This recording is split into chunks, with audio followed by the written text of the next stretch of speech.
presentation of Fox Sports. We are Fox Sports. We are Arizona.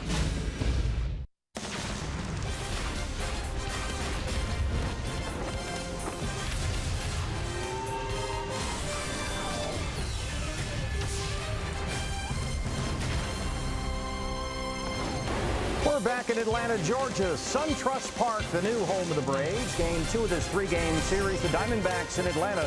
Patrick Corbin gets the start for the D-backs today against the Braves' Mike Foltynewicz. It's Diamondbacks baseball on Fox Sports Arizona. Good afternoon from SunTrust Park and welcome to the broadcast. Steve Berthume, Luis Gonzalez along the way. Gonzo, we've made our way inside this brand new ballpark. Monument Gardens, they call this. So a lot of Braves history on display. Really is. Some of the greats. Warren Spahn, Hank Aaron, of course, Chipper Jones, Maddox, Smoltz, they're all here. Well, our pitching matchup today, as we mentioned, Corbin, Foltynewicz, Patrick Gonzo coming off a very encouraging outing Sunday against Cincinnati. And that's something that the D-backs are going to count on here in the second half of the season. We need to have the old Patrick Corbin back to get him going here in the second half. Matched his season high with 9 strikeouts in that game against the Reds. Mike Foltynewicz for the Braves. This guy's got a good fastball. He really does. He has an extra plus on his fastball. Something that the D-backs have to do a little bit better here. They faltered a little bit at late. That they did well early in the season was get those runners in from in scoring position. D-backs trying to even this series at a game apiece. First pitch is coming up next on Fox Sports Arizona. Diamondbacks baseball on Fox Sports Arizona is brought to you by Gila River Casinos. The card by Gila River Casinos earns you rewards 10 times faster than ever before. Sign up today at any Gila River hotels and casinos location. By Chaz Roberts Air Conditioning and Plumbing, choose Chaz. By Jack in the Box and the Jumbo Jack, a home run for your mouth. By the Donor Network of Arizona. Sign up, save lives. Visit donatelifeaz.org. And by CenturyLink, connecting you to the power of the digital world.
Sports Arizona is brought to you by your Valley Honda dealer, where you get more standard features for less money.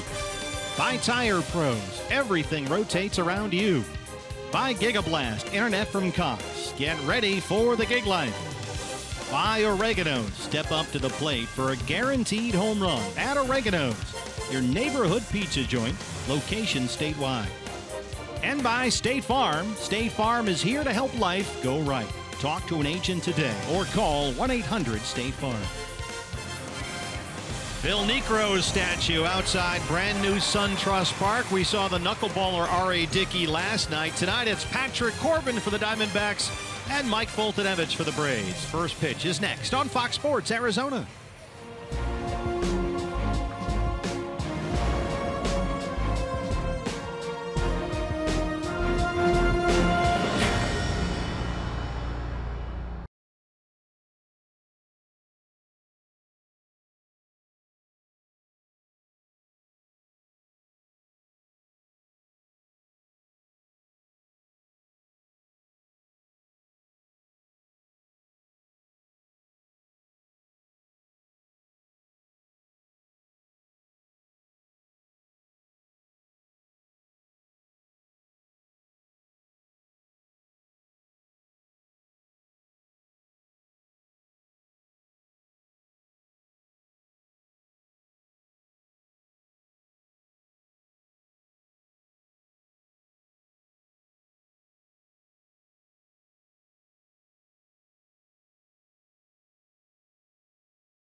Cooler tonight at SunTrust Park in northwest Atlanta. Steve Berthiaume, Luis Gonzalez, and Jody Jackson with you as the D-backs try and even up this series with the Braves at a game apiece. Patrick Corbin versus Mike Foltynewicz is our pitching matchup tonight. The lineup for Torey Lovullo's D-backs brought to you by your Valley Chevy dealers.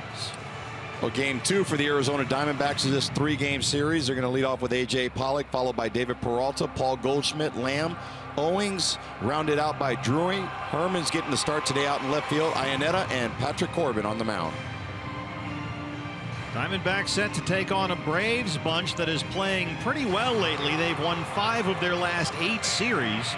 They're only 2 games under 500 and within 7 of a National League wild card spot. And Gonzo, as we mentioned in the broadcast last night, these D-backs Braves series are important when you're looking at the big wild card picture in the National League. Yeah, they really want to try to set the tone here. Last night was another difficult loss for the Diamondbacks.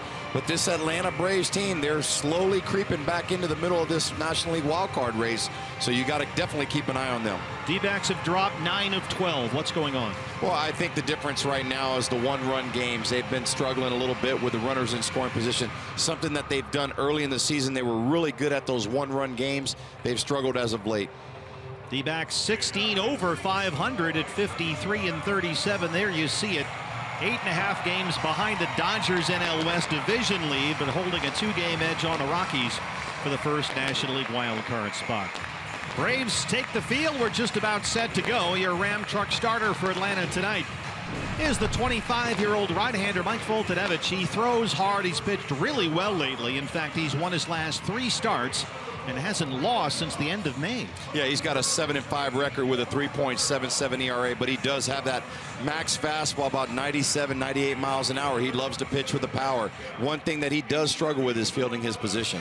Well, speaking of fielding, here's the Braves defensively. It's presented by Nationwide Vision Centers. Well, the Atlanta Braves tonight going out to left to right. Matt Kemp out in left field. Center field followed by Ender Inciarte. Markakis gets the start in right field. Tonight, yesterday's shortstop playing third base, Camargo. Dansby Swanson gets a start today at shortstop. Brandon Phillips at second. Freddie Freeman moving from third to first tonight. Behind the plate, Kurt Suzuki, and on the mound, Foltynewicz. Nailed it. Got it. Took me a while to get that one down. It's just practice, that's all. Paul Nard has the balls and strikes. He's our plate umpire tonight. Ryan Blakeney at first base, Carlos Torres at second, and the crew chief, Dana DeMuth, is at third. And Gonzo, before A.J. Pollock leads it off, it's time for your Valley Honda dealers key to the game. Well, this guy's been a very important part to the team, and to me, I think that A.J. Pollock is the go-to guy. When he goes, we go. He's a very important piece to the puzzle for this Diamondbacks team. He's been an incredible player for them in the past, and we need to get him back into form here. Yeah, the D-backs have lost 9 of their last 12, trying to reverse their fortunes here as we play the second game of the second half of the season. And A.J. Pollock leads it off, 282 and 3 homers. Had some afternoon rain showers here in Atlanta, pretty typical this time of the year, of course. The rain and the clouds move through. There is a little bit of rain in the forecast, about a 40% chance or so. Blue skies and clouds on the horizon, and we're underway in Atlanta. A.J. Pollock jumps on the first pitch, knocks it into center. A good start. Well, we definitely like when that happens. It makes me look like a genius up here. Nice job by A.J. Just jumped on that first pitch heater. He knows he's going to come right at him early in the count. Likes to throw that fastball early first time around. A.J. puts a nice swing on it with a base hit to center. Knocks it out to Ender Inciarte out there. An aggressive start for the Diamondbacks as David Peralta steps in.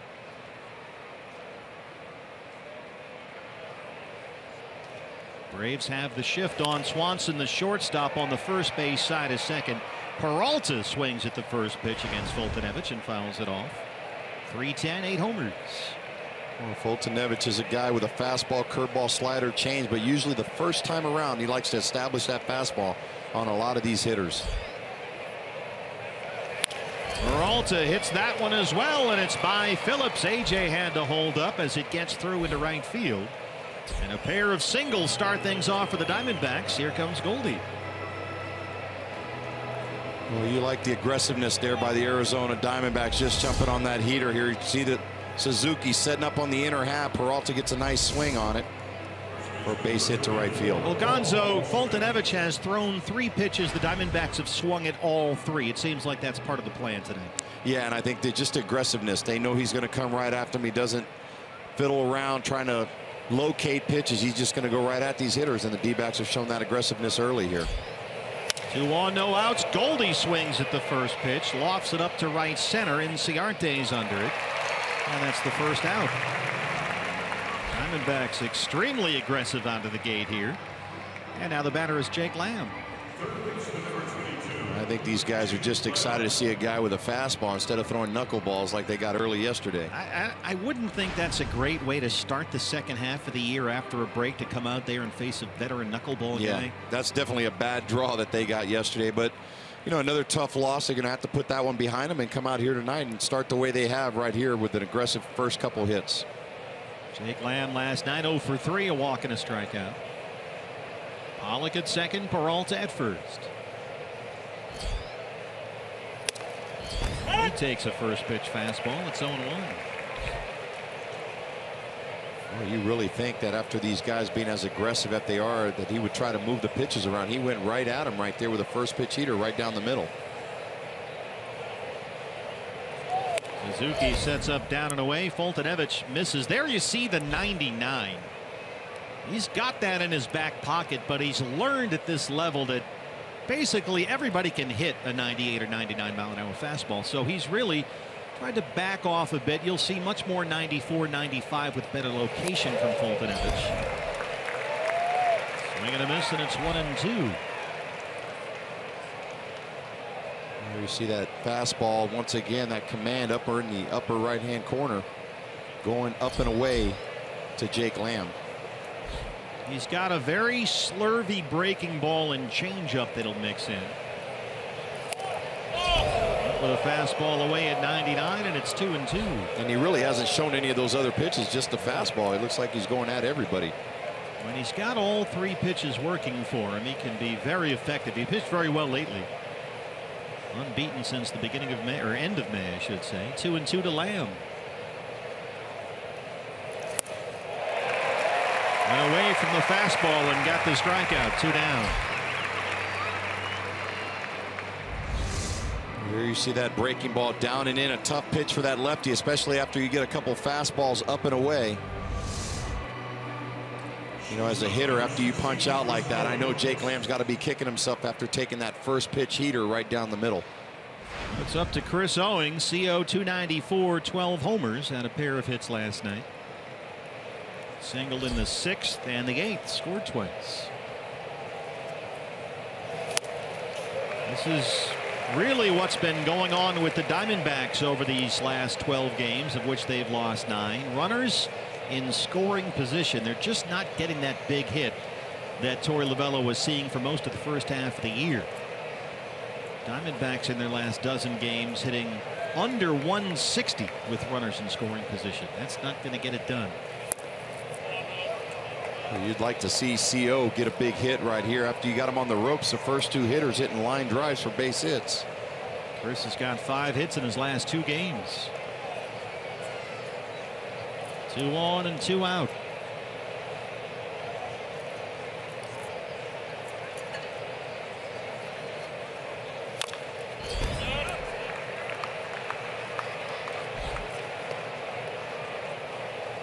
Mike Foltynewicz is only 2 starts removed from a near no-hitter.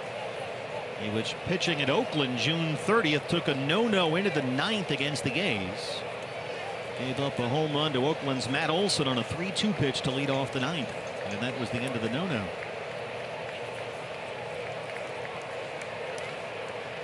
One and 2 on Chris Owings.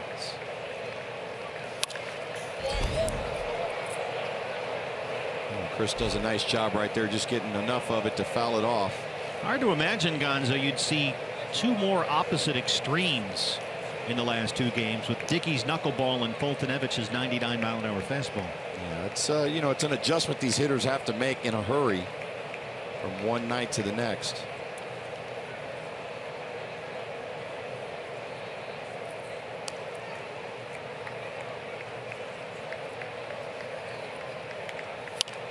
Owings reaches out, taps it foul down the right field line.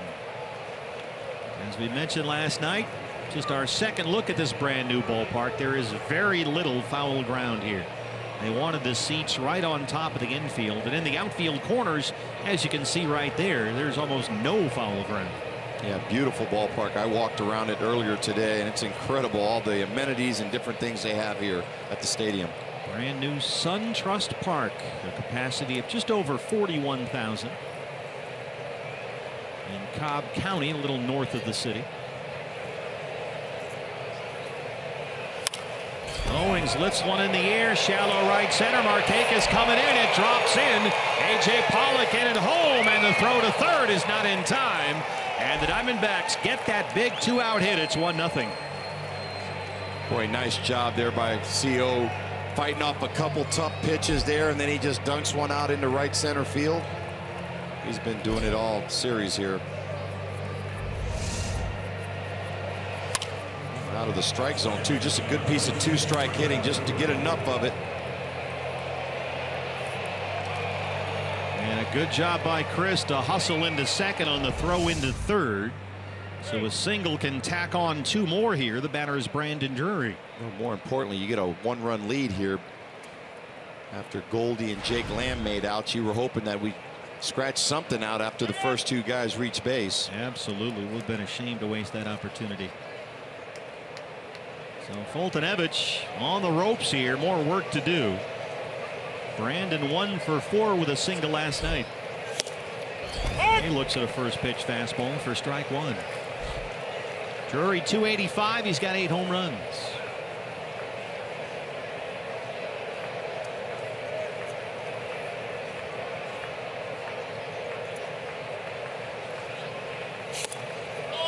Fastball in, missed. It's a good example of Foltynewicz dialing down the velocity just a bit to try and improve his location, but missed a bit inside there, and it's 1-1. And Drury, once again, just like the other guys, take that first pitch right down the middle. Looks like he's just trying to get ahead early in the count and then trying to work the corners. Missed in again. 2 balls and 1 strike.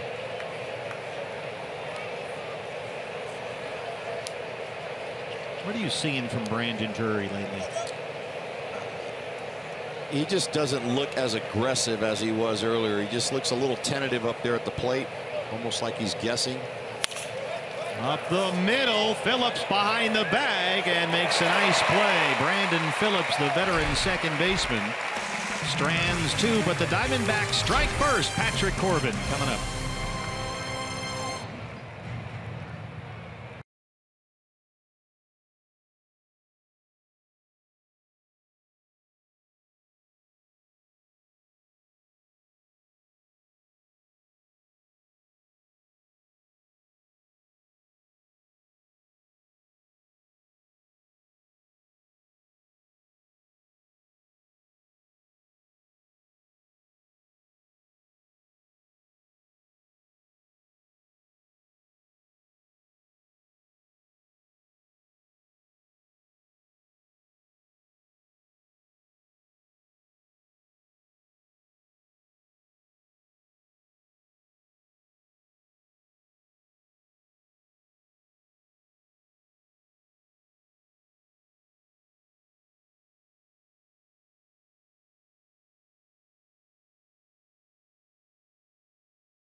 RBI knock, and the Diamondbacks have struck first against the Braves. Your Ram truck starter for the D-backs is Patrick Corbin, making his 19th start. He pitched Sunday against the Reds at Chase Field, and Gonzo really looked as good as he has all year, matched a season high with 9 strikeouts. Yeah, and that was a great performance by him his last start to take into the All-Star break. Think about it for the next couple days. Feeling pretty good going into the break. Let's hope that he comes out the second half the same way. Braves lineup is presented by your Valley Chevy dealers.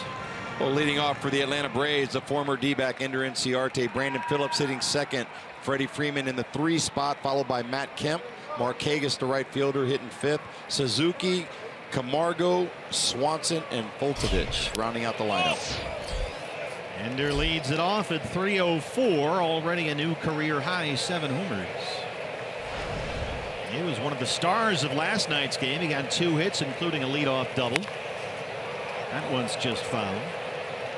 Inciarte also scored twice and made a couple of pretty impressive catches running into the right center field gap. Yeah, and if you go back and think about the game last night, really Inciarte and Freddie Freeman were the 2 lone stars of that team. They did it all by themselves.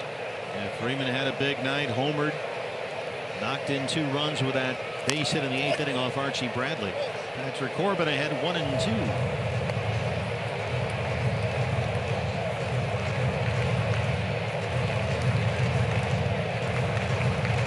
Patrick has an excellent career track record against the Braves, just under 26 innings versus Atlanta.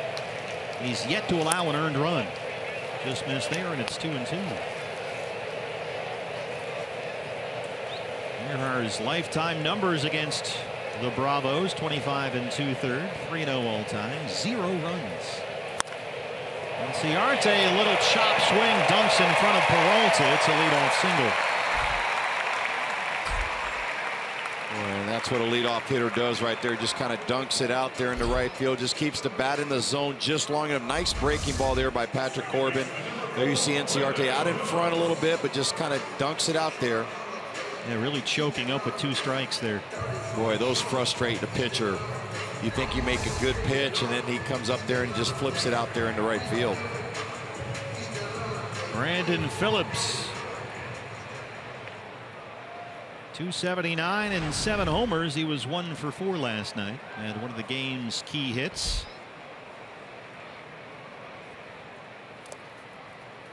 For Phillips, it was that double that dropped fair down the right field line against Archie Bradley in the 8th inning. And Phillips, even after tripping coming around third, wound up scoring the go-ahead run.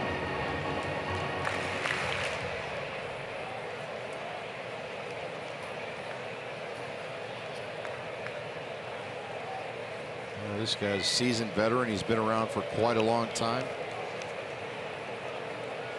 Wanted another veteran presence in the Atlanta Braves locker room, and he was the one guy that they went out there and got. 11 seasons with the Reds. Traded to Atlanta right as spring training was set to begin.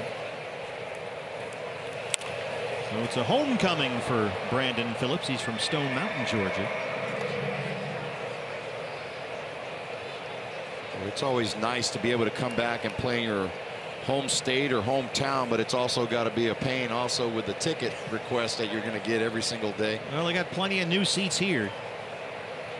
Brand new ballpark, SunTrust Park.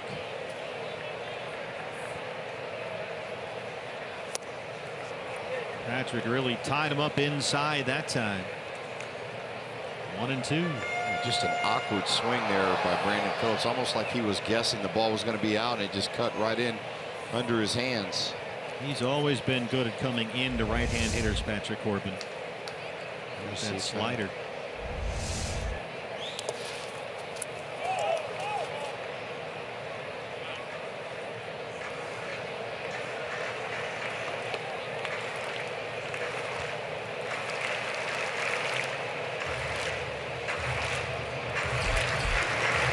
Freddie Freeman. Well, last night's heroes will be next.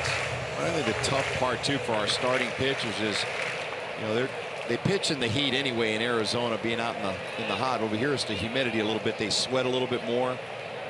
Palms, their hands. I know you made the mistake of walking across the street to the mall today, and absolutely, yeah. Big mistake. Got a little hot. Real hot. Not so bad tonight. It's cooler than it was last night here, so it's not terrible right now. But you know, as a player, when you play in the humidity like this, you know, offensively, you go through 2 or 3 pairs of batting gloves a night because you start sweating right through them. 2-2 to Brandon Phillips. Missed with a fastball in. It's a full count. Freeman will be next. A clean first inning would really help Patrick. It's been a recurring theme all year. He's given up 20 earned runs on 27 hits in the first inning of games this year. Inciarte takes off on the 3-2. Phillips squirts one to right. It drops in front. Ender will take third, and they're on the corners for Freeman. And that's 2 dunk shots to right field against Corbin to start things off. Yeah, it really looks like Phillips doesn't even try to pull the ball anymore unless he's way up in the count. He's just trying to hit the ball to right field. You see him kind of the inside-out swing that he took on a fastball inside.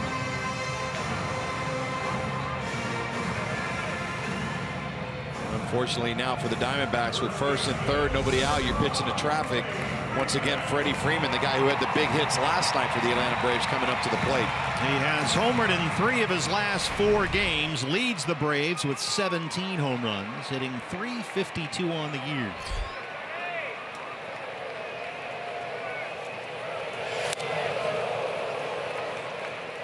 Freeman twice gave Atlanta the lead last night. That home run off Taijuan Walker. That came with 1 out in the 6th inning. And then against Archie Bradley, the single that scored 2 in the 8th.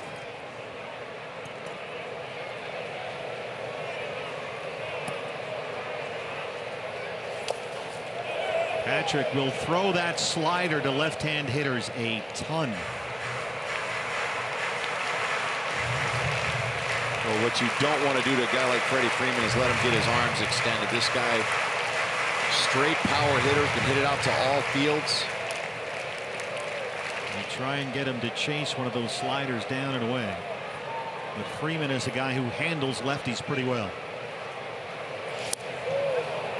Just like that, swing and a miss, and it's 1-2. And you see him taking a lot off that pitch there, 83 miles an hour. Just kind of changing speed. See that sinking action.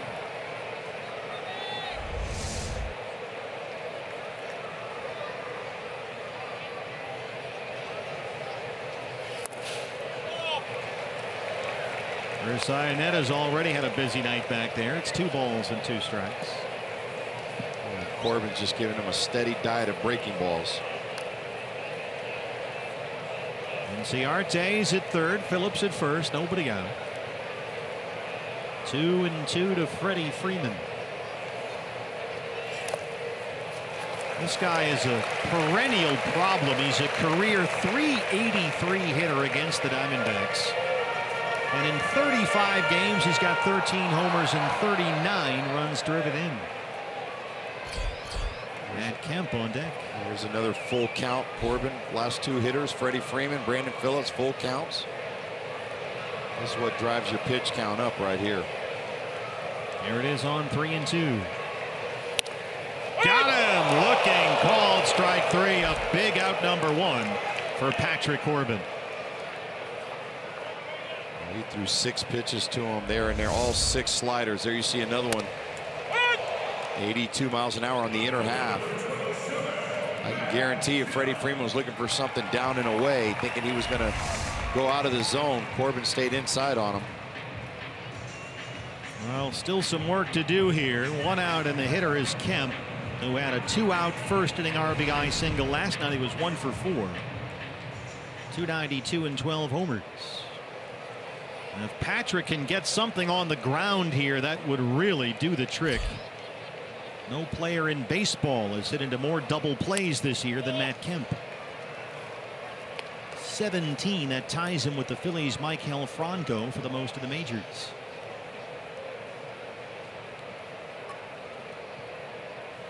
Well, let's see if we can get him to add to that total right here.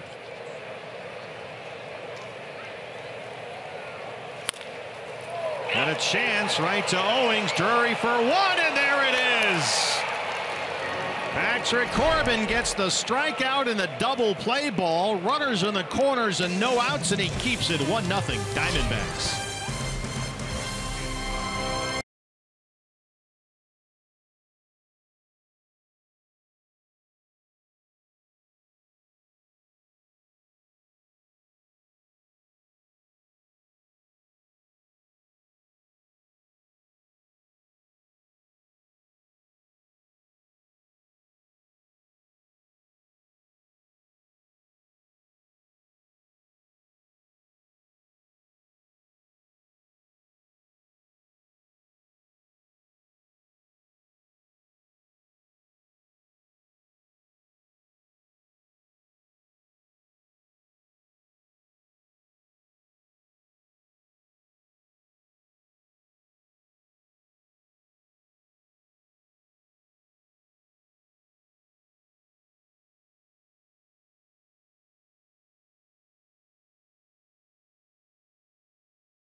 Here with the D-backs leading 1-0. Talked about Matt Kemp, his last at bat, one of the leaders in the major leagues in hitting into double plays. There you see a nice pitch, slider, backdoor slider by Corbin.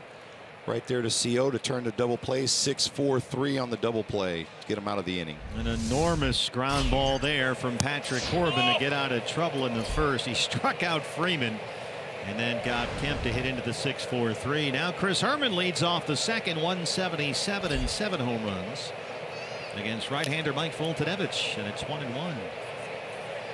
The Herminator in left field tonight. He struck out in his only at bat last night. He's in a little bit of a slump right now, 2 for his last 26 up there, and trying to get it going.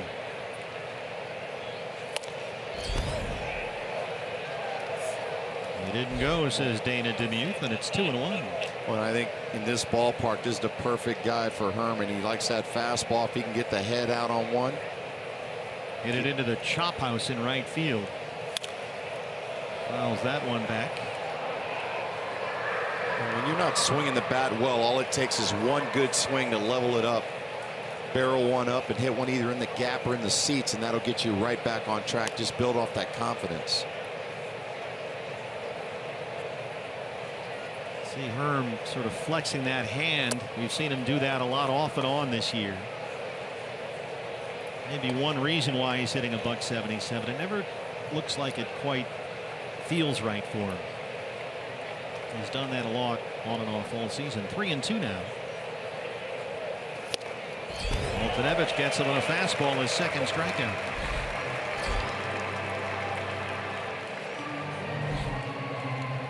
That'll bring up the catcher, Chris Iannetta.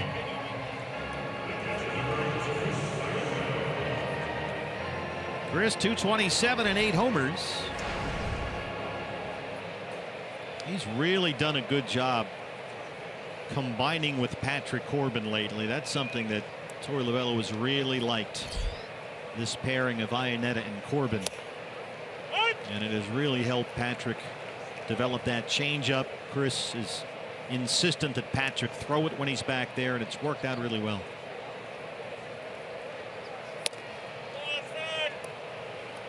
One and one on CI.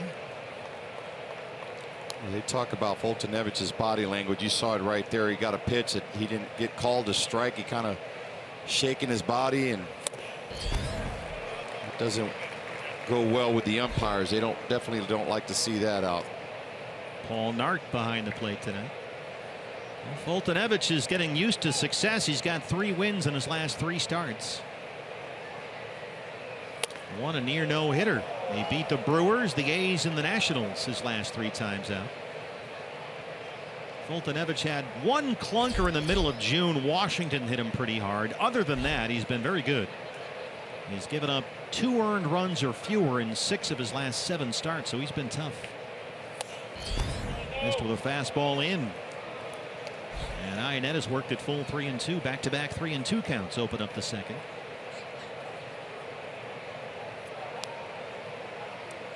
.30 pitches, only 19 for strikes.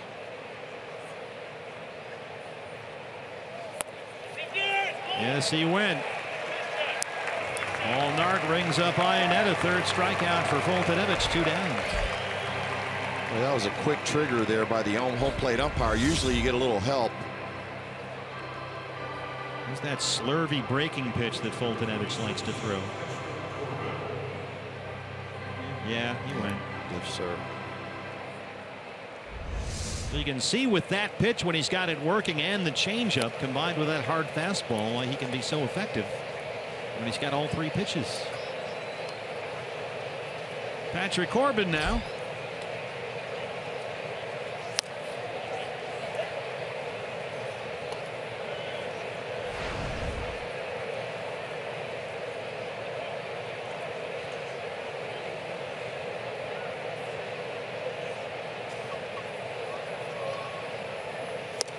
Diamondbacks 8.5 games behind the Dodgers in the NL West. They're 2 up on the Rockies for the first wild card. Both those teams are on the East Coast as well. The Dodgers are in Miami at Marlins Park. There's no score in that ball game just underway. The Rockies, who got crushed by the Mets at Citi Field last night, are trailing again. It's a 4-run first for New York against Colorado.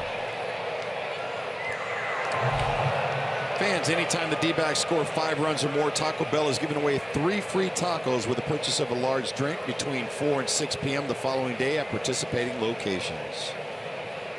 I know that's one of Brendley's favorites there. He Taco likes Bell. all the food promos. Yeah, that's the system. If it's food, BB's on it. He is not with us this weekend. He's on assignment. We're glad to have Gonzo here with us. Oh, it's good to see nothing's changed with him. Even when he was a manager, he liked food too. 3-2. So the Diamondbacks have run Fulton-Evans to a full count, and all 3 batters in this inning.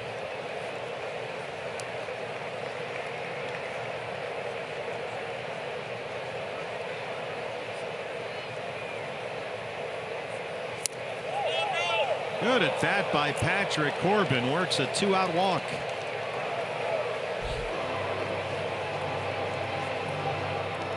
You were mentioning body language. Look at this. Yeah, he's definitely not happy with that call. Obviously a ball down in the zone.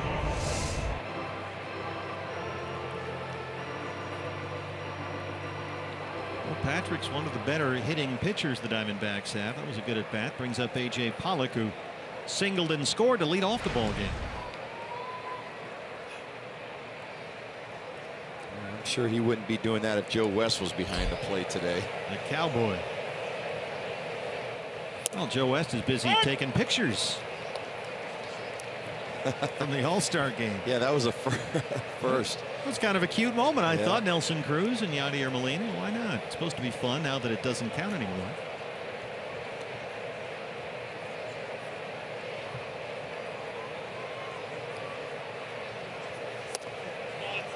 Well, he keeps trying to come in with that fastball to right-hand hitters, and he's just not getting it in for a strike consistently. Keeps missing in with it. And right after that pitch, he just kind of leaned back like saying, come on, give me something. They're not strikes.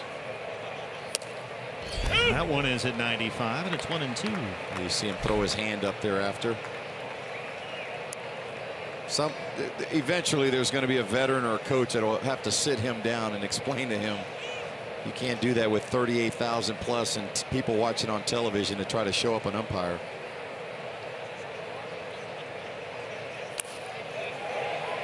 He didn't go. Ryan Blakeney. It's 2 balls and 2 strikes. Fulton-Evans is a little bit rattled here. Clearly, look at this. He's losing his cool here on a hot night in Atlanta.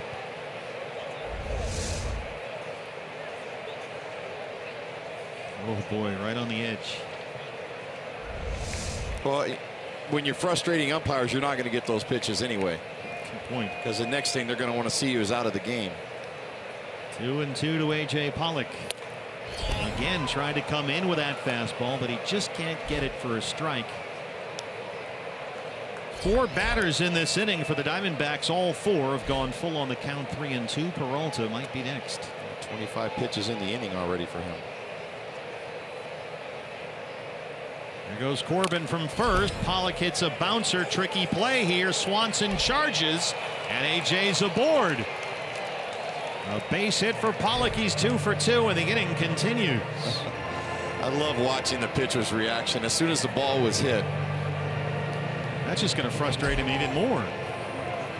Very little Dansby Swanson can do on this. Watch the pitcher right here. As soon as it's hit, he just kind of he knows it's going to be a base hit.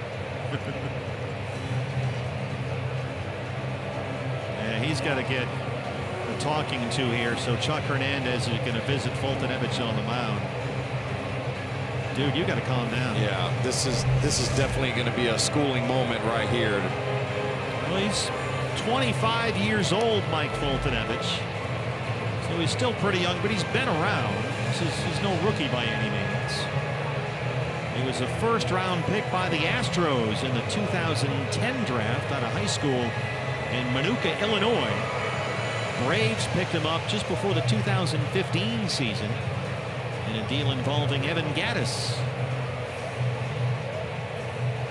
So the Diamondbacks, a walk and a single with 2 outs, brings up David Peralta, who had a base hit his first time up. D-backs already with 4 hits.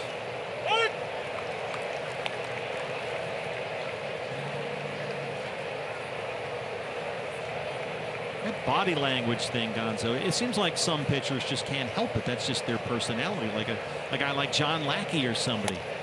Just kind of the way they roll. Very demonstrative out there when things aren't going well. Yeah, you know, if you're an established pitcher, I think most people learn to deal with it. Right. But when you're a young guy like this guy is up there, just kind of throwing your hands, flaying around, and you're all over the strike zone right now. You don't really know where it's going, and you're begging for pitches, and then you're upset that you're not getting the calls. It's not going to happen. And if you're a teammate, you definitely want to sit them down either after the game or in between innings, go down in the tunnel and say, hey, you're not helping us out either. It's his fastball command. That's the issue. It's just not there yet. And so you can see here he's getting away from the fastball more and more against Peralta, trying to throw something for a strike. Yeah, he's just laboring through this inning right now. He just can't spot that fastball like he's been lately. See a big 2-out hit right here. Be nice. Already 50 pitches for Foltynewicz. Came in with a fastball on the lefty and missed there. And again, he's frustrated. And again, the count is full 3-2. Yeah, and he's not going to get that pitch. That's a close pitch right there. But he's definitely not going to get that. It's also not a strike. Yeah. Runners on the move. Peralta hits a bouncer to Phillips at second. Swanson's not on the bag, but they managed to get Peralta somehow at first. Phillips wanted to go to second for the force on Pollock, but Swanson wasn't there. Instead, they get the out at first, and Foltynewicz survives. It's 1-0 Diamondbacks.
The home half of the second inning. It's 1-0 Diamondbacks. And Gonzo, let's check the D-backs defense. It's presented by Nationwide Vision Centers. Well, here you have Herman out in left field getting the start today. Chris Pollock in center, followed by Peralta in right. The all-star Jake Lamb at third, Owings at short, Brandon Drury and Paul Goldschmidt at first. Chris Iannetta getting the start today as the personal catcher for Corbin on the mound. Nick Markakis, the right fielder, leads it off for the Braves. 0 for 4 last night. He struck out twice, 281 and 4 home runs.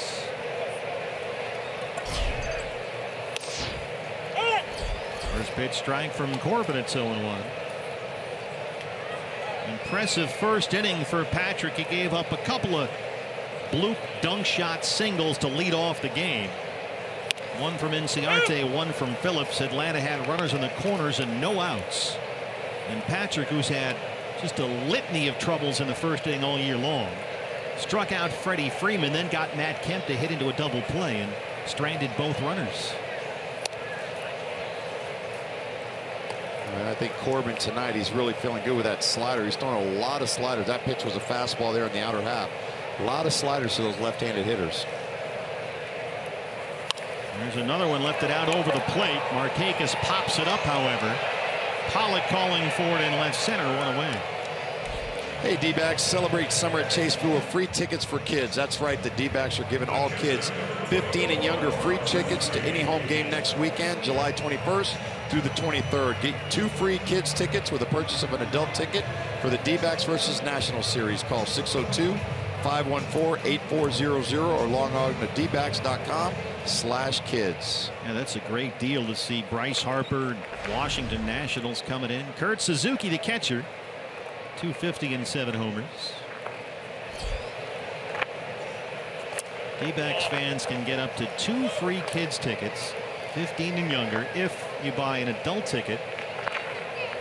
And that includes seats in the bleachers, the bullpen reserve, baseline reserve, club reserve, infield, outfield reserve. A great deal. Come on out and see the Diamondbacks against the Washington Nationals. Suzuki skies one to center for AJ. It's a brand new field. I walked out on the outfield and all along the warning track yesterday. It's very patchy sod, and you saw during some of the warm-up tosses, AJ was actually pointing down to it. It's a whole bunch of little squares of sod. It hasn't quite taken yet. So it's just very patchy out there. The footing can't be super terrific. Yeah, and I think if they get an overhead shot of the field, you could see out in center field kind of the outlying there of the stage. They had a Metallica concert here about a week or so ago, so I'm sure they're trying to maximize all the use they can of this beautiful stadium and facility. Footing is a little choppy. Johan Camargo, who was the shortstop last night, he's in at third today. This is a guy they like a lot, 23-year-old rookie from Panama who's played his way into the everyday lineup at different positions, hitting .327 with a homer.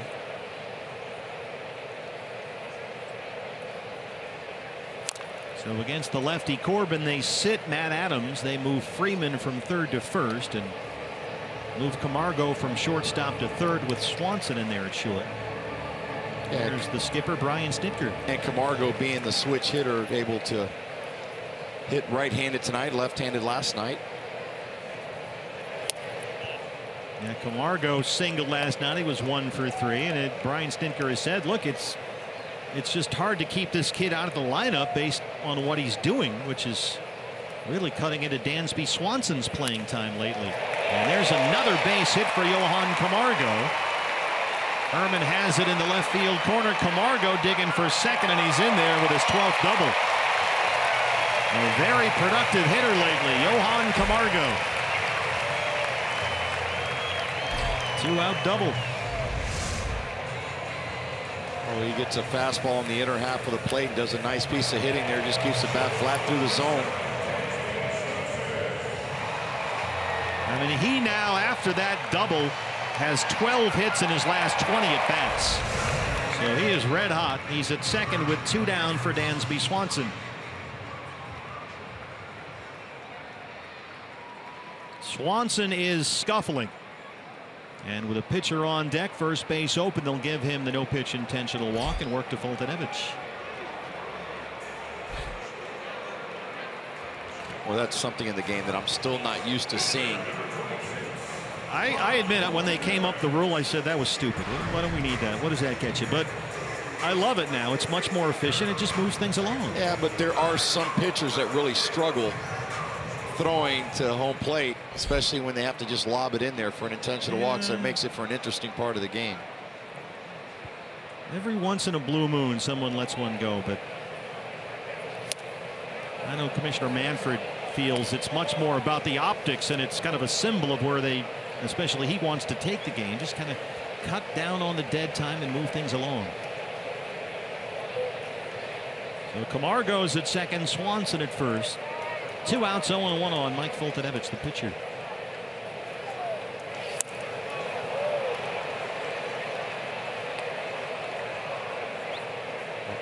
I think he'll get another one of those pitches right there. See if this is the slider or the changeup. That looked like changeup. I think it was a change down and away. That's a pitch that Patrick has really come a long way with, and he gets him on another one right there to strand 2. Still 1-0 Diamondbacks. Look who's coming up next. Goldie leads off the third.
SunTrust Park in northwest Atlanta.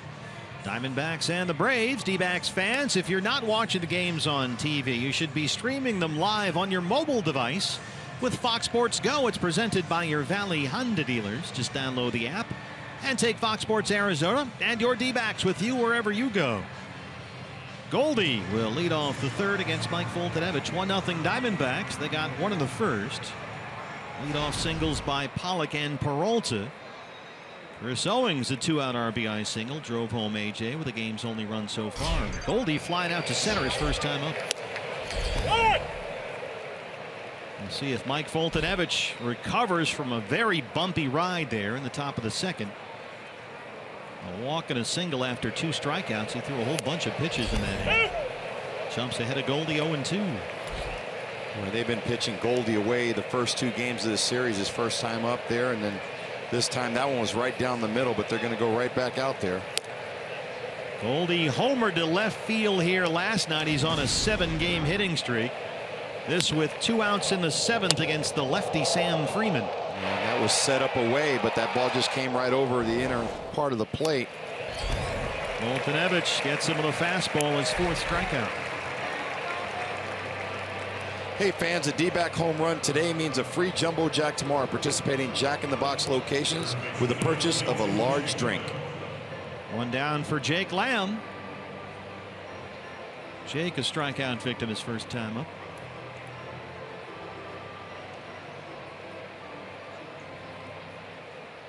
Braves will put the shift on for Lamb. Dansby Swanson moves over to the first base side of second from a shortstop spot. And you see Camargo all by himself back in a shortstop spot between second and third. He's the third baseman. Jake drops one into center. A 1-out single. Nice job by Jake Lamb there, just slapping that single right up the middle. You know, by watching this guy throw the first couple innings, he looks like he just goes right after you early in the count with a fastball, just trying to get ahead early and establish. There you see a little breaking ball, 78 miles an hour. Look at the reaction. I mean, again, Foltynewicz just drops his head, kind of rolls his eyes and goes, "Oh, are you kidding me?" It's been that kind of night for him. There's Owings, who had the RBI single in the first.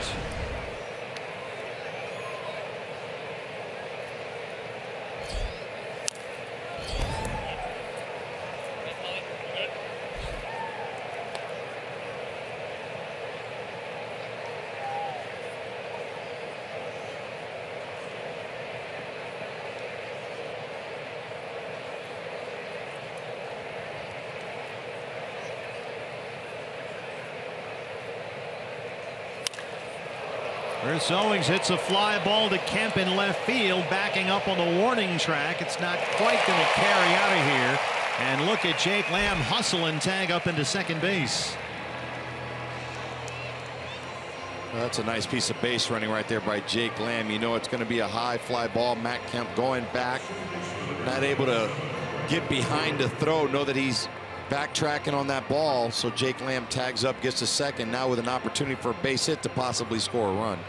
There's almost no wind right now. This place, because of the way the infield bowl is shaped, the wind does swirl and then create a jet stream going out to right field. But there's very little wind at all right now, so CO didn't get a whole lot of help on that one. I'd like to see Drury be a little aggressive here. Taking all the way, and it's 0-1. He's been taking a lot of first pitch strikes. Gets himself behind in counts. Trying to get Lamb home from second with 2 outs.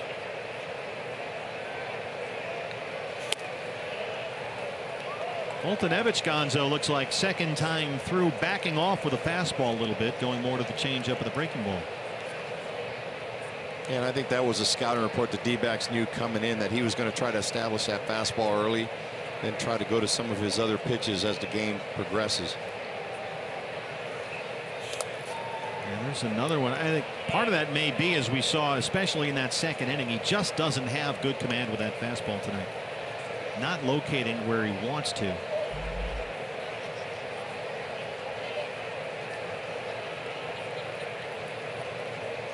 And if he doesn't have that pitch, if he can't throw it where he wants, that's really where he starts, and he doesn't have a whole lot of places to go after that.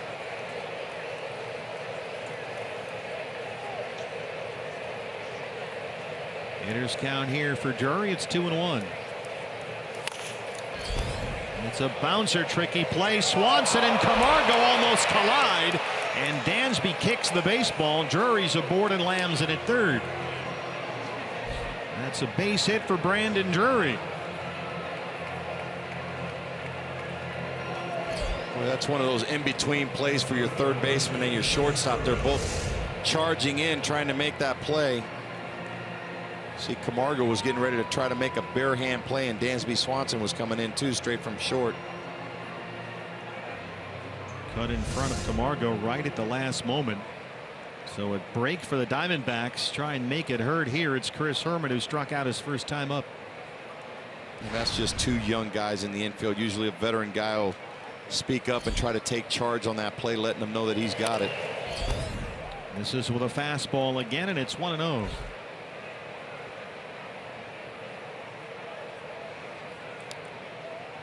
This is a good matchup for Chris, a right-hand guy with a good fastball. Chris can hit anybody's fastball.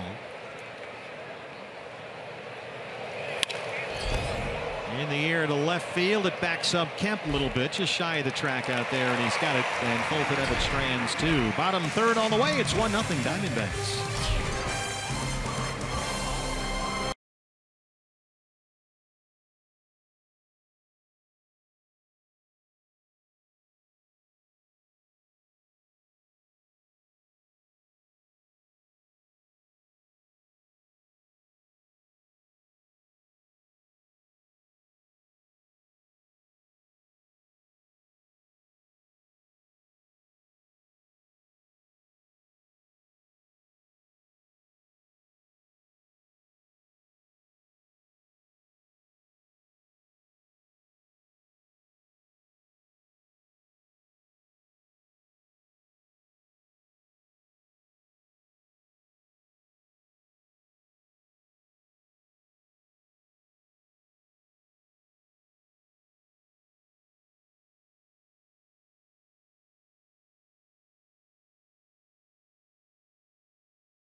Patricio. Oh, Corbin is probably the prankster on the team. Pat will pull a prank on every bat boy that we have. He always makes bad jokes. He's the guy in the dugout who comes up with the one-liners. I've never seen a guy who likes 5-year-old jokes more than Corbin and tells them to everyone and laughs as hard as if it's the first time he's ever told it.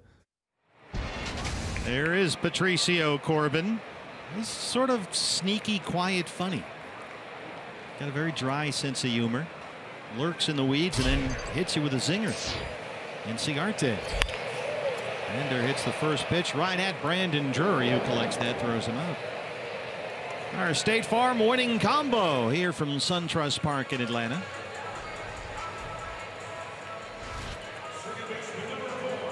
We mentioned this, Patrick Corbin in his career has never given up an earned run against the Atlanta Braves.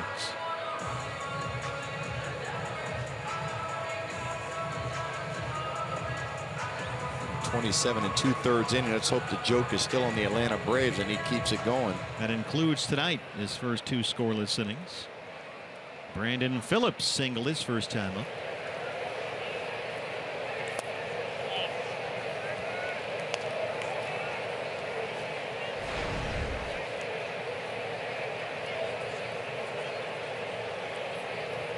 Brandon Phillips just turned 36 late last month. He's in the final season of that long contract he signed with the Reds.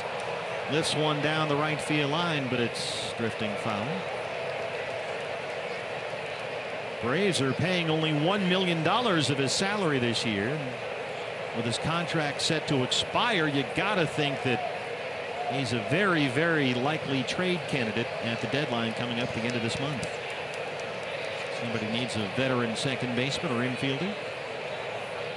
Won't cost him a whole lot. And with a fastball when it's 2-1. And you got to think they're going to want to play that Camargo kid somewhere in the middle of the infield. He's playing his way into the everyday starting lineup. He's looked really good. So maybe they move Phillips. Maybe they move Adams at the trade deadline. That would allow them to put Freddie Freeman back at first all the time and put Camargo somewhere out there every day. Fell over. Wade, use the gate.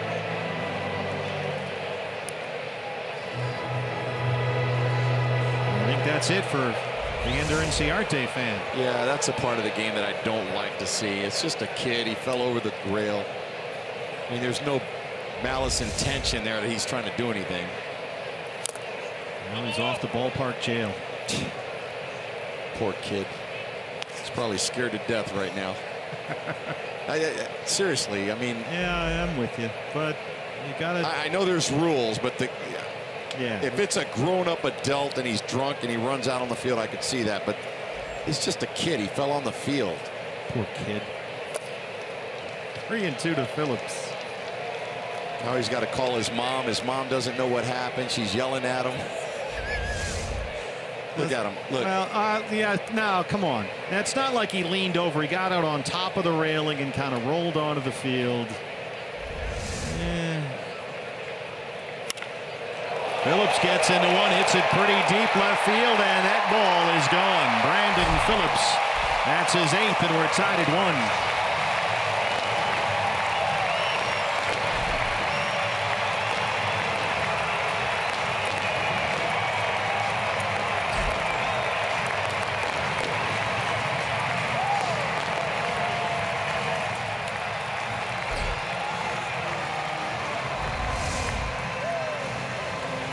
Corbin just left that slider right over the inner heart of the plate. 82 miles an hour.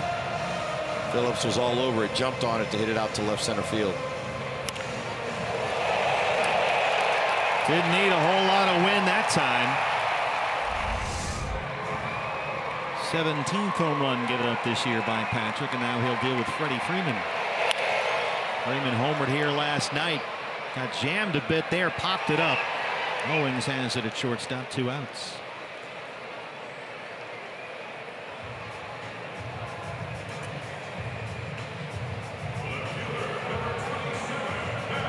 Well, if you're going to throw as many sliders as Patrick does, Gonzo, every once in a while you're going to hang one, right? Yeah, and I mean, that's been his bread and butter tonight. I mean, that pitch has been effective for him. He just happened to leave that one up just a little bit too high and right over the center cut of the plate. to a pretty good hitter in Brandon Phillips. Well, they got Kemp to hit into a big double play to end the first with runners in the corners and 1 out.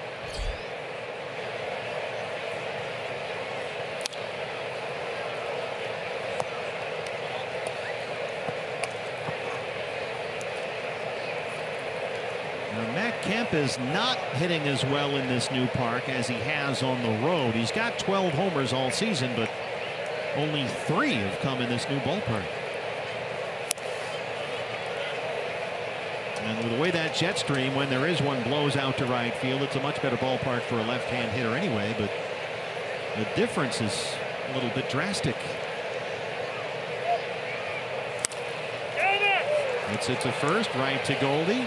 And that's the end of the inning. But Brandon Phillips hits his 8th home run of the year. And we're tied at 1 in Atlanta.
Senior Vice President of Communications here for the Diamondbacks. Well, we both kind of raced out there on the zip line in the kids' sandlot area here at SunTrust Park. Had to give it a shot.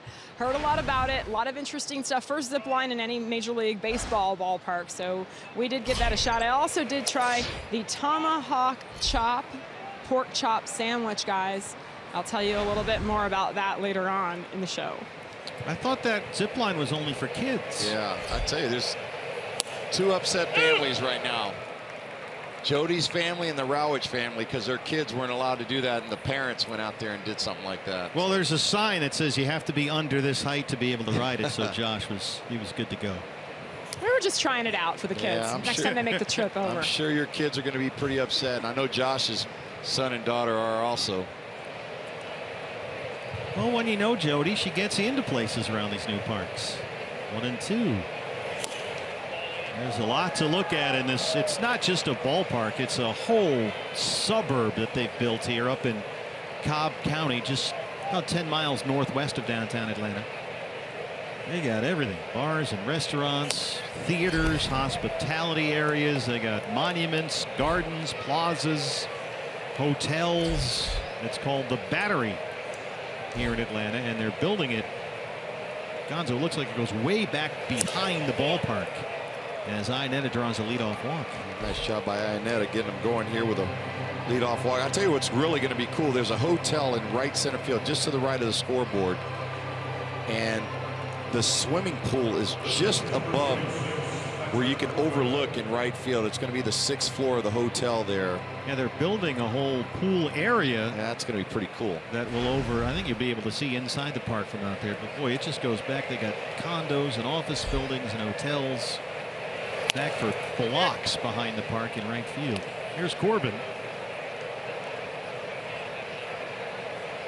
He definitely needs to get this bunt down. Foltynewicz has been known to struggle on fielding bunts, doesn't like comebackers. See Camargo in on the grass at third.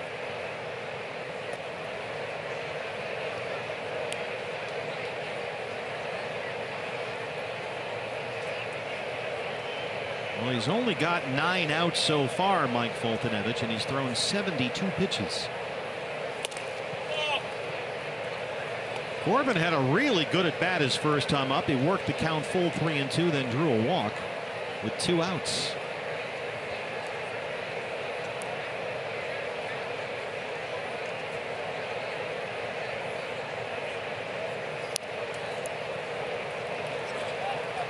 One and two. Well, you could see the corner infielders are really charging hard, and that just is a big indication, knowing that that pitcher doesn't like fielding bunts. Well, let's see what Patrick does here with 2 strikes. Freeman holding Iannetto on the bag at first. Patrick will square up again, pulls back, but takes strike 3. 5 strikeouts for Foltynewicz, 1 down.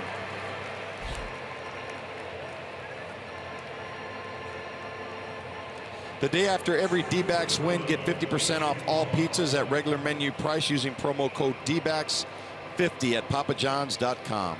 Man, you are crushing those food promos. Tell you what, man, I'm full just reading all these promos.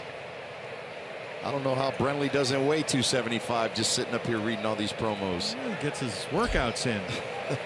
AJ has singled twice and scored a run.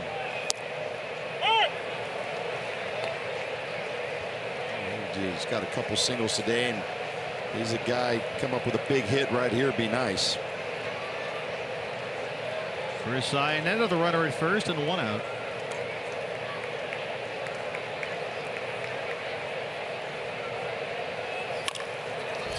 Camargo at third on the short hop, bobbles it, recovers, and he's able to just get AJ at first. That was a hot potato down there for the rookie infielder. Iannetto now at second with 2 outs. Torey Lovullo wants to check with Alan Campbell, the video coordinator. Ron Gardenhire, the bench coach, on the phone.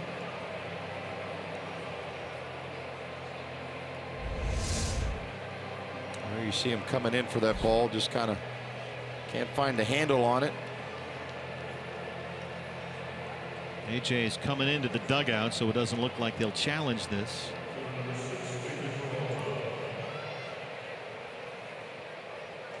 Looks like he got him just in time. David Peralta. By the way, Torey took a good long look at that play at first base that ended the top of the 6th last night when Taijuan Walker hit into that double play, and the Diamondbacks were convinced that even had he challenged it, the call would not have been overturned. Just didn't have enough video evidence, didn't have that one clear angle. Regardless of how it looked, because the call was out, you needed that one absolutely convincing shot to get the call overturned, and they just didn't have it.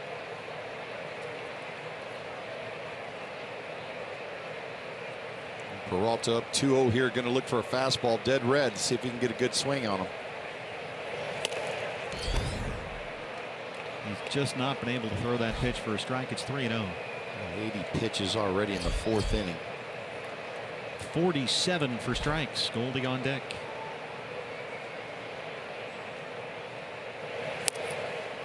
He walked him. 3rd walk in the ball game for Foltynewicz, the 2nd in this inning. And it's a chance for Goldschmidt with 2 on and 2 out. And you know he didn't want to be in this situation. No, and I think if you're Goldie here, you're looking for something middle away. You know he's been throwing you the whole series. All their pitchers have been pitching him away. Well, Kurt Suzuki out to the mound to figure something out for Foltynewicz against Goldschmidt. Goldie with that OPS over 1,000, 4th best of the majors. A home run here last night. So far tonight, he's flat out struck out 0 for 2. Chris Iannetto, the runner at second. David Peralta at first with 2 outs.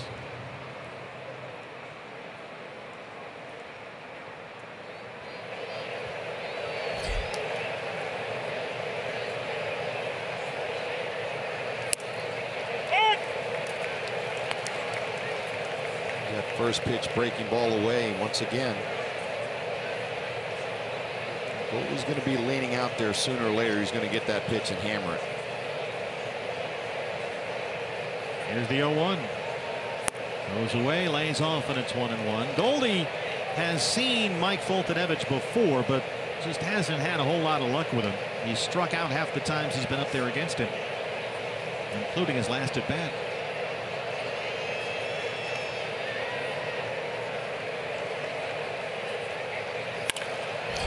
Hard to shortstop. Dansby Swanson shoveled past to Phillips for the force on Peralta. And that ends the inning. We're in Atlanta, tied at 1.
Braves are tied at 1.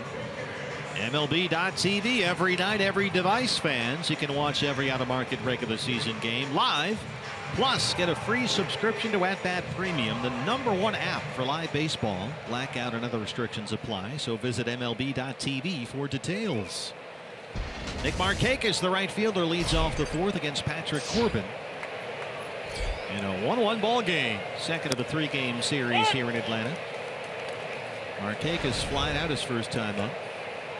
Diamondbacks got a first-inning RBI single from Chris Owings, took a 1-0 lead. Braves got the equalizer in the home half of the 3rd, and a Brandon Phillips solo homer, his 8th of the year.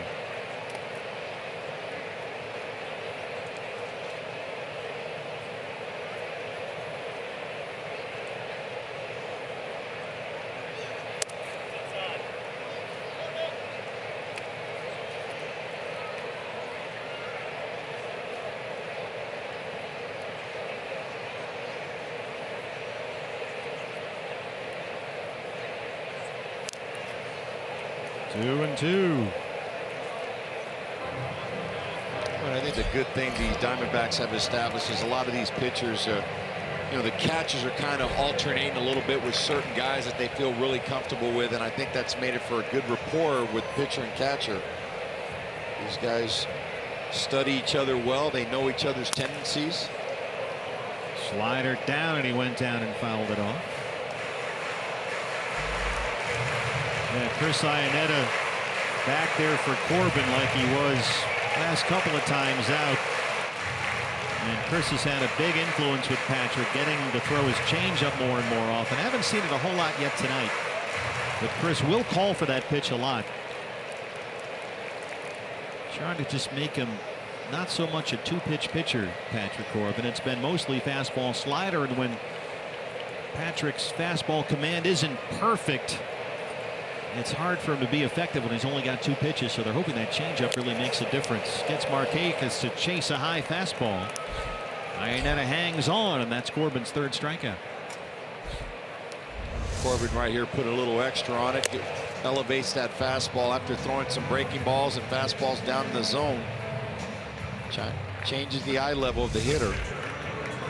The catcher is Kurt Suzuki. Flying out to center his first time up. He had 2 hits in each of his last 3 games going into the All-Star break, including 3 homers. So he's had an effective bat lately. Jumps on the first pitch, but leaves it up in the air for Peralta. 2 outs. Those are the kind of outs right there. Patrick Corbin loves to get those first pitch, 1 out kind of guys. Well, Patrick has retired 6th of the last 7 he's faced, the exception being Phillips's 1-out homer in the 3rd. And now with the bases empty and 2 down, he'll work to the 3rd baseman, Johan Camargo.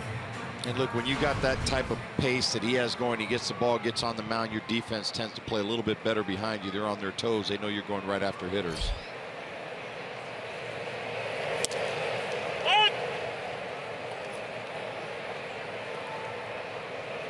Camargo doubled in the 2nd. He's got 12 hits in his last 20 at bats. But Patrick quickly jumps ahead 0-2. Camargo a switch hitter. 14 for 29 batting right-handed. Just about a .500 batting average.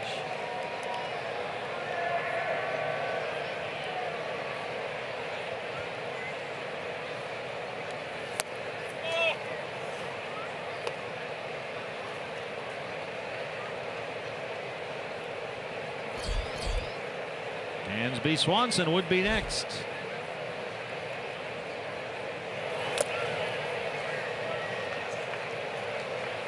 Full count, 3-2.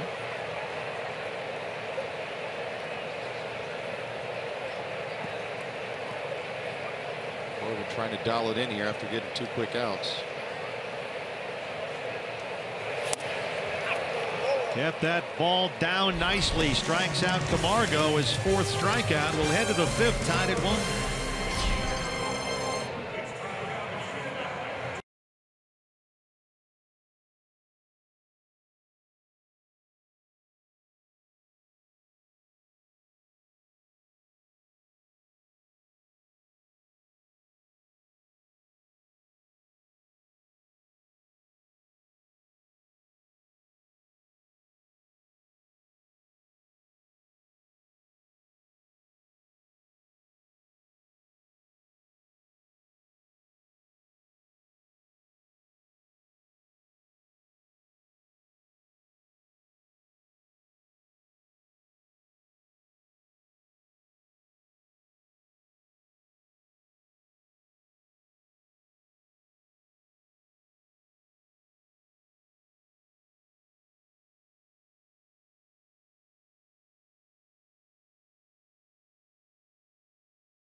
Madison Bumgarner is off the dirt bike, and he's back in action for the Giants. Yasiel Puig and a couple of big home runs at Marlins Park. Dodgers came back to beat Miami yesterday. Josh Bell, a walk-off homer. Pirates beat St. Louis. This has become baseball's biggest attraction between innings at SunTrust Park here in Atlanta. There is the freeze, and Gonzo, this turned out to be a blowout. Look at him make up this gap. It was. I think the blowout was the guy's onesie that blew out right there. Here comes the freeze, and there he goes. Oh, he was in cruise control right there. It ain't easy beating DeFreezy. Jake Lamb leads off the 5th against Mike Fultonevich. Lamb has struck out in single. Atlanta has the shift on. 3 infielders on the right-hand side.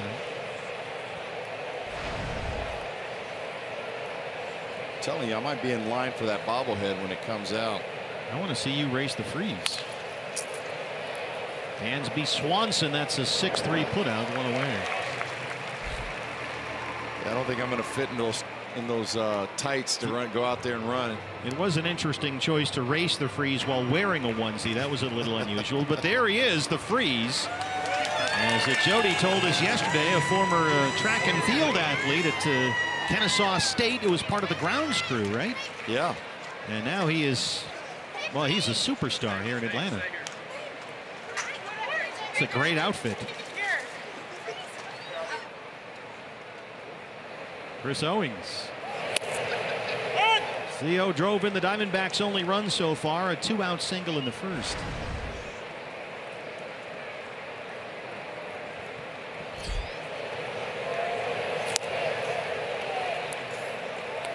Nice breaking ball right there. Theo a little bit out in front.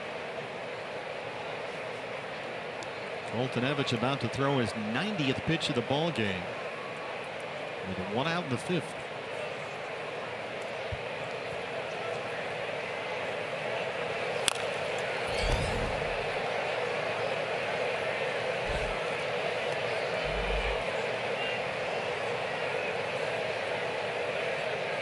Diamondbacks had 3 singles in the first. One of them was Owings' RBI. And a walk and a single in a long second when Foltynewicz faced 5 batters and went to 3-2 counts on all 5. Strikes out Owings. Fans, secure your seats now for the D-backs and Cubs weekend series at Chase Field, August 11th through the 13th. This is one series you don't want to miss. The first 20,000 fans in attendance on Saturday, August 12th will get an Arizona Flag Cup, courtesy of Gila River Casinos. Get your D-backs Cubs tickets now at dbacks.com. Brandon Drury, an infield single his last time up. Bases empty, 2 down. I'd like to see Drury jump on this first pitch right here. Get a pitch he can handle.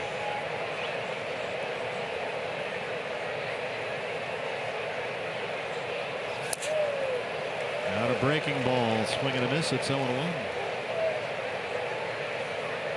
Well, Foltynewicz really gives you different looks with basically the same breaking ball. Sometimes it's a biting slider, other times it's more of a loopy, slurvy curveball.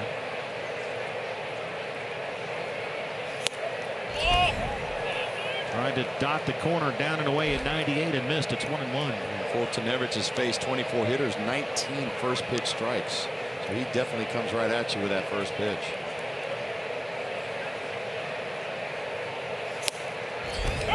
Another fastball, and it's 1-2. I see Drury there. He gets his foot up. His timing just seems to be a little bit off. By the time he gets his foot down, his front foot down, he was holding it up. When he gets it down, a guy throwing like that, the ball's by you. A veteran Kurt Suzuki back there tonight. Left that one out over the plate. It's bounced to shortstop. Backhand by Swanson, and he throws it out. And Foltynewicz works a 1-2-3 fifth. D-backs and Braves even at 1.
Take a look back in baseball history. It's presented by Geico. July 15th, 1973 at Tiger Stadium. Nolan Ryan 1 out away from a no-hitter. Norm Cash came up with a piano leg in the 9th. The umpire said, no, that's not going to work. You got to use a real bat.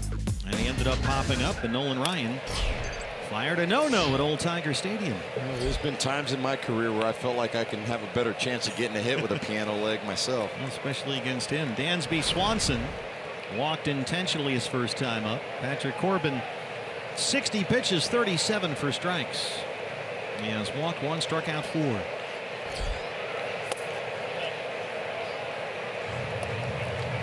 So I follow the Freeze on Twitter. He's got a good account, yeah. Yeah, and he just tweeted out back-to-back with the snowflakes on both sides.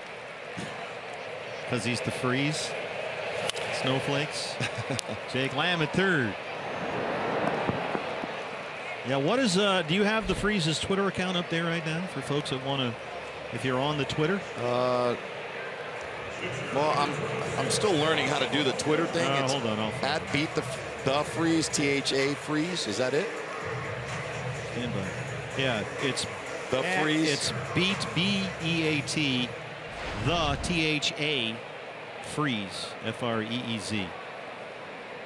And as his banner says, the greatest show on Turfus, the official Twitter feed of the Freeze. It ain't easy beating the Freezy. 1-1 on Fultonevich. Oh yeah, I see the picture. There's a good picture actually of a close finish from last night. Last night we had a finish at the wire with the Freeze. Today's come from behind win was a blowout, but last night was almost a photo finish. Literally a blowout. The guy's onesie blew out about halfway through the race. It's an interesting style choice. He almost ran out of the onesie. Patrick Corbin. Fultonevich is rung up his 5th strikeout. Nice job by Corbin, not wasting any time with the bottom of the order, just going right at these guys. That'll bring up Ender Inciarte. 7 straight retired by Patrick Corbin. Inciarte singled to lead off the ball game. He's 1 for 2. Was left stranded at third when Corbin got Matt Kemp to hit into a double play to end the first.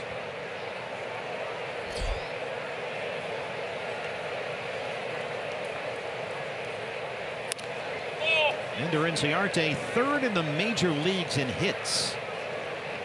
He has hit safely, counting tonight in 20 of his last 22 games.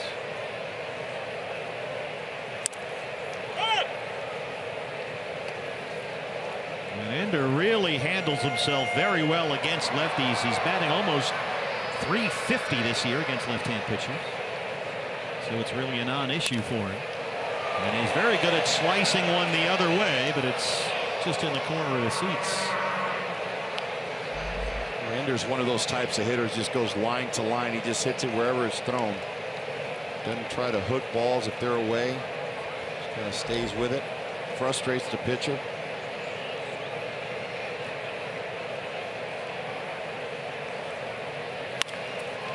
He's got another knock. A 2-out single to center.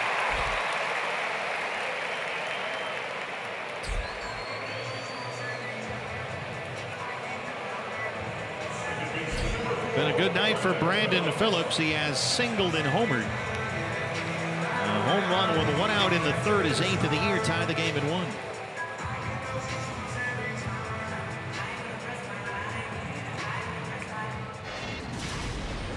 Slider left out over the plate, and Phillips didn't miss it.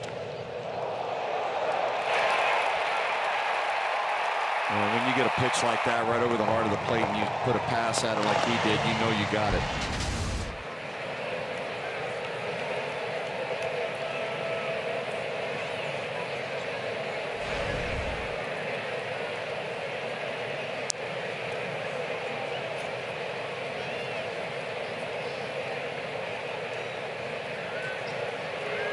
Well, it doesn't look like the Diamondbacks again tonight are going to get any help from the Miami Marlins. Dodgers at Marlins Park tonight. They lead Miami 6-0 in the 4th. Boy, the Mets are just killing the Rockies again. It's 8-0 New York, also in the 4th inning at Citi Field. Phillips hits one fair down the left field line. This is going to get Inciarte home. Well, Washington waves him in. There's no throw, and it's 2-1 Atlanta. Brandon Phillips, 3 for 3.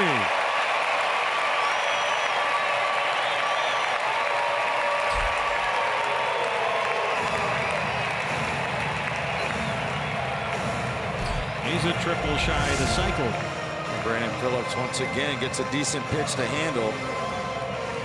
Almost the Adrian Beltre swing there. Shoots it down that left field line. Just back-legged it. Ron Washington, no hesitation. Ender running all the way with 2 outs, and it's 2-1 Atlanta. And now Patrick will deal with Freddie Freeman, who's 0 for 2.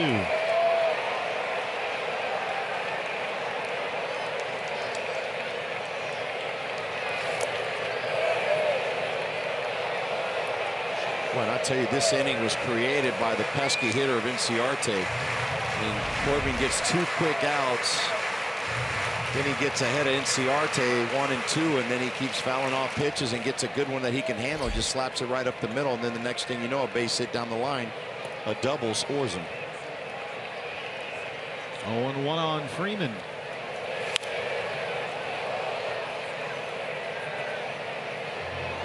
Freeman's got a couple good pitches to hit. You see him shaking his head there. He's just been off a tick, but Corbin's given him a couple good pitches up in the zone to get a good swing at. Got to be careful with a guy like this.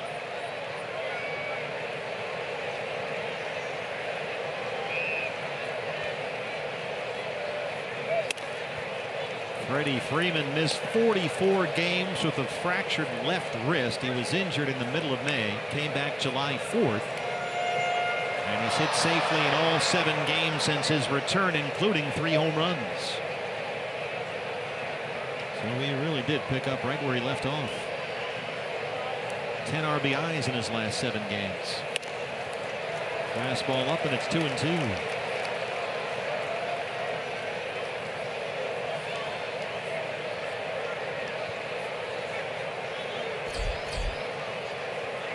Kemp would be next. Phillips at second. 2 outs, a run is in.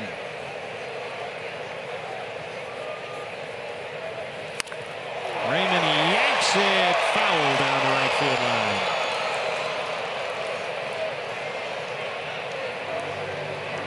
Freeman is hitting better than .380 versus lefties this season. Now, it's not the biggest sample size ever because he missed so much time with that wrist fracture, but he has no issues hitting left-hand pitchers. Well, he's slow, he's compact, chokes up on the bat, so he's not going to take that wild free swing up there. Drury well back on the outfield grass at second. Got him. Gassed it up at 95 and got him to chase. But the Braves take the lead. It's 2-1 Atlanta.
The Diamondbacks trail the Braves 2-1. Hey fans, coming up tomorrow, don't miss the debut of the D-backs 10th inning, the D-backs Give Back Show. The Diamondbacks organization has donated over $50 million all over our great state, and this program spotlights how that has improved lives and communities all around Arizona. D-backs Give Back, it premieres tomorrow right after our game, Diamondbacks and Braves on Fox Sports Arizona. Chris Herman leads off the Arizona 6th against Mike Foltynewicz. Lower third of the D-backs order here. Herman eyeing at a pitcher spot, 7, 8, 9. Chris Herman so far has struck out, flied out. 0 for 2, and he's down 0 2. Man, if you think about Foltynewicz's start today, he's got 96 pitches starting the inning off, and he's in a 2-1 ball game. We would have thought we had him on the ropes a couple times, just couldn't get that knockout punch. Got 3 hits, all singles, including a run in the first. He had a long second inning, went to a 3-2 count on 5 batters in the inning. 2 more hits in the third, but so far just 1 run. Each team has 6 hits. 2-2 on the Herminator. Chris right now stuck in a 2 for 28 skid. And unfortunately for the D-backs, there's a couple guys right now in skids like that trying to find their way out of it. Braves have the shift on. Here's the 2-2. That one got away from Foltynewicz, and Herman has worked it full. 100 pitches for the right-hander, 60 for strikes. And 7th full count of the game for Foltynewicz. He has walked 3, struck out 6. Herman dunks that one into the gap in left center. Kemp over to cut it off in front of Enciarte, and Chris Herman has a leadoff double. His 6th of the year.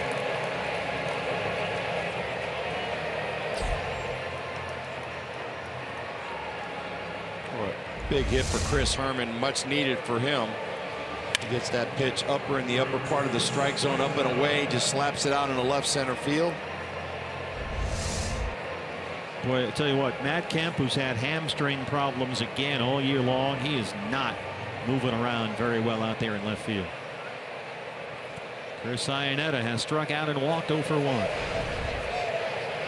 Corbin is in the on-deck circle. He's up next.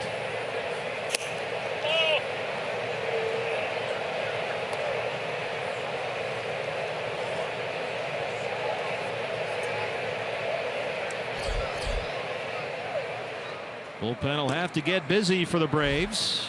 Now with Foltynewicz over 100 pitches. Luke Jackson, the right-hander, has started to warm up.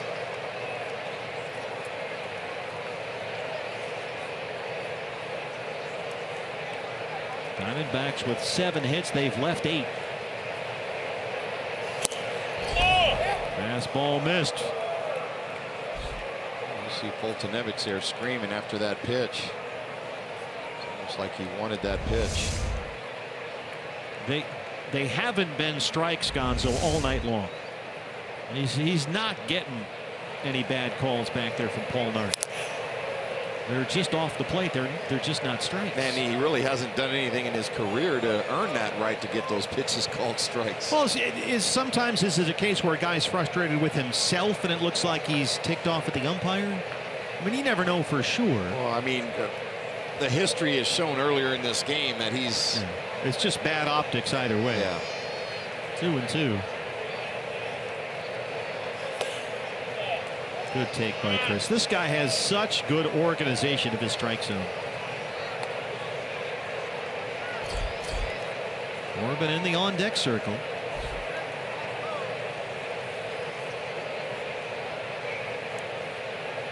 Well, I'll tell you, Foltynewicz has been walking the high wire the whole start. Sure has. Iannetta skies one along the left field line. Kemp. And he's under it. 1 away.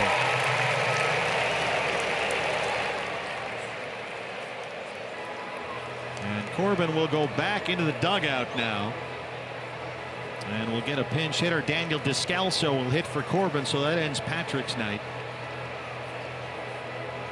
Corbin will finish up with 5 innings Walked one, it was intentional, struck out 6, and gave up the 2 runs. Randall Delgado will get it cranked up at the Diamondback bullpen. Well, when your team, Gonzo, has struggled to hit with runners in scoring position, struggled to score runs, period, it's tough with a runner standing out there at second base to let the pitcher hit right here, isn't it? There's no doubt, especially with 1 out. You got to try to get this guy in any way that you can. You're running out of options. Now you're in the 6th inning.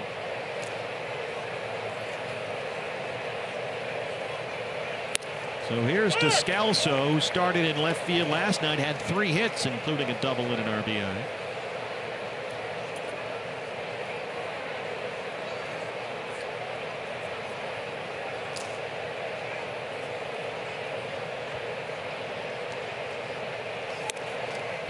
One and one. It's just been a real struggle. It's a big reason why the Diamondbacks have lost 9 of their last 12. Over their last 3 games, 3 for 26 tonight, just 2 for 9 with runners in scoring position. Yeah, and that's not going to win you a lot of games, especially close games that you're trying to win. That one is by Phillips at second. It's into right. They're waving home the runner, and he is in there. We're tied at 2. Herman is safe. Descalso hits for Corbin and comes up with the RBI knock. Boy, how big has this guy been for the D-backs here as of late? Descalso does it again. Big game last night, comes in today pinch hitting with a big RBI here. The top of the 6th for the D-backs. Just what Torey Lovullo was hoping for. They get Herman home after the leadoff double.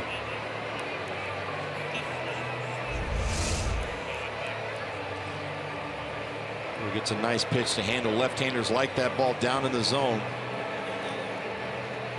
A nice slide by Herman just to get around the tag there and get his hand in at the plate. Markakis has always had a very good arm out there as it got by a diving Phillips, but Herman just able to beat the throw home from second, and that's the tying run. And what is going on now? The umpires are getting all together. Security's coming out on the field. I think they're going to review the play. Paul Nart is calling Torey Lovullo out from the dugout to let him know what's going on, and yeah, they're going to take a look. Well, I want to know, Suzuki looked like he dropped his shin guard. There was really no lane for him to slide in. We don't know if this is a Braves challenge or an official review. Well, they're flashing on the board that the play is under. Look at Suzuki's leg here if they show the replay once again. Yeah, he's blocking the plate, and the throw doesn't take him into that spot.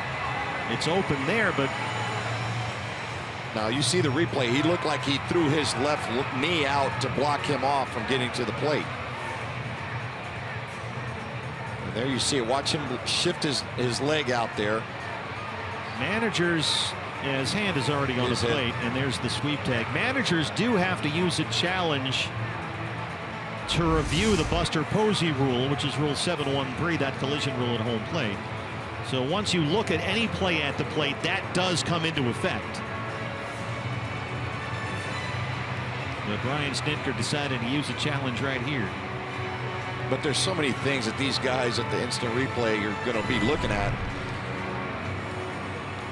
I mean, to me, obviously, it looked like Suzuki caught the ball and tried to take that lane away from him sliding at the plate. His left knee shifted over to block him out from the lane of getting to. Right, but with the Braves challenge, I'm guessing that they're hoping that somehow he got the tag before Herman got his hand on the plate, since it's Atlanta's challenge. Yeah, but he blocked the plate anyway. To me, right. It's. Here's another look. You need a definitive look that shows him tagging the runner before Herman gets his hand on the plate. Now watch Suzuki's left knee here. Watch him throw it. You see how he shifts out there to block him from getting his hand. He took the lane away from him right there as the throw was coming in. Yeah, that hand sneaks in behind the leg. You can't really see when Chris touches the plate from that angle.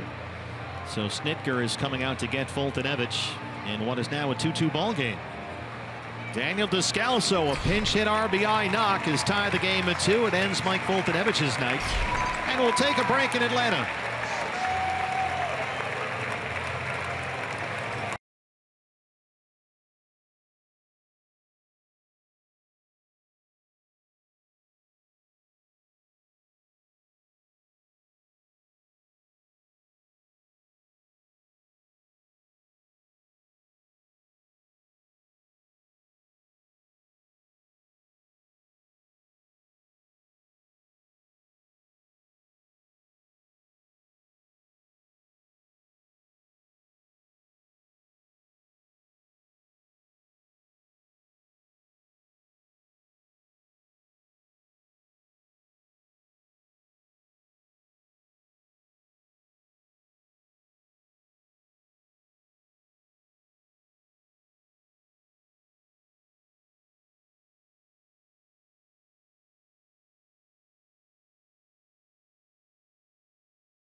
5,000 times, and it's difficult. It's hard.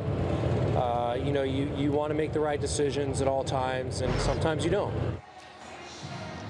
Torey Lovullo talking about last night's decision in the 6th, bases loaded, 1 out. Taijuan Walker took the at-bat, and you know, Torey talked about, look, I thought he could put it in play. He just did not expect a double play ball, which was what exactly happened in that game, which ended up being a 1-run game. So tonight it was a 1 on and 1 out, and he made the move to Descalso. You go from Jody Jackson to Luke Jackson, no relation. The right-hander is on from the Atlanta pen, recalled for the 2nd time this year from AAA Gwinnett late in May.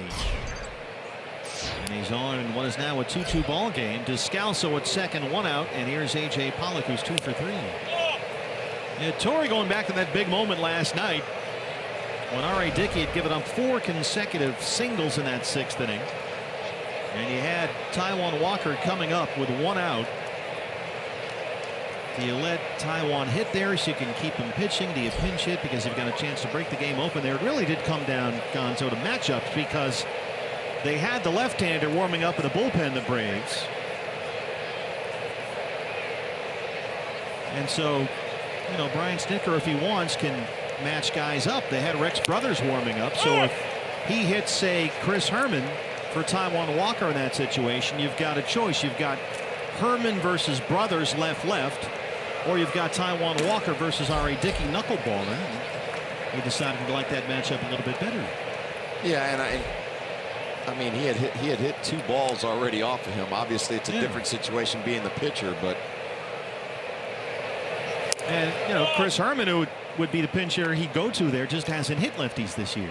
Well, I mean, for all of us, look, it's easy to sit wherever we are on our couch or up here in the booth to say, oh, he should have did this or that. But when you're down there, you got minimal amount of time to make that decision. And, you know, these guys, for the most part, are making the right decisions every single time out there. And, you know, it's always going to be cause for debate when it doesn't work out. If it would have worked out, nobody's ever talking about it today. Exactly right.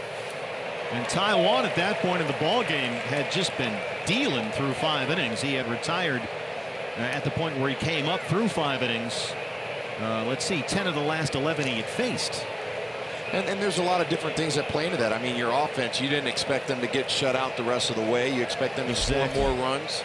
Exactly right. And Torey's been very consistent with letting his pitchers get deep into games, and he doesn't want to change his DNA in terms of the way he's been running these games. So he liked the matchup with Taijuan better than his other pinch hit option, so that's what he went with. A.J. Pollock has worked a count full 3-2 against Luke Jackson here.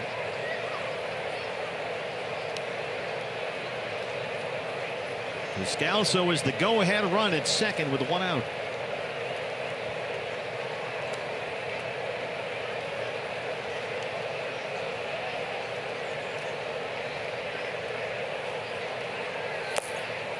Ball 4.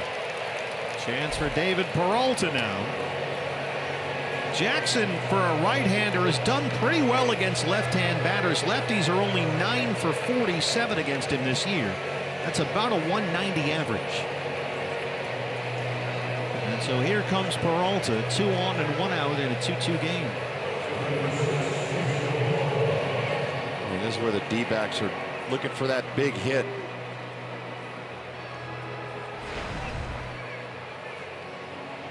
We've talked about it all night long because it's been the biggest problem the last few weeks.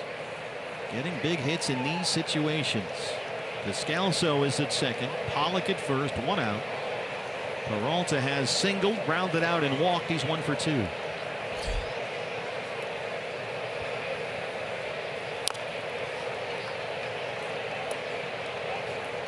David, since April the 17th, is hitting .335. That's among baseball's best hitters over that span, close to 70 games, in fact. So he's had all-star numbers this year.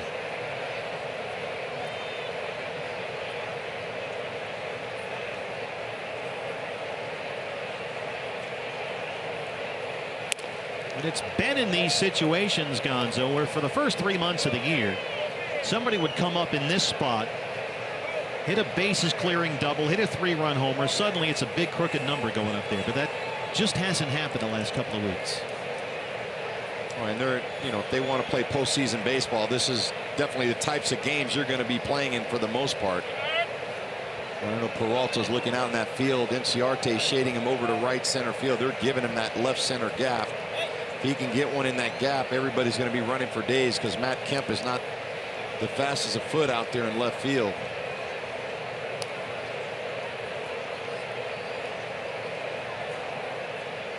That's right where David likes to go with the pitch.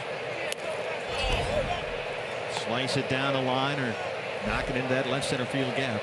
He's ahead 2 balls and 1 strike.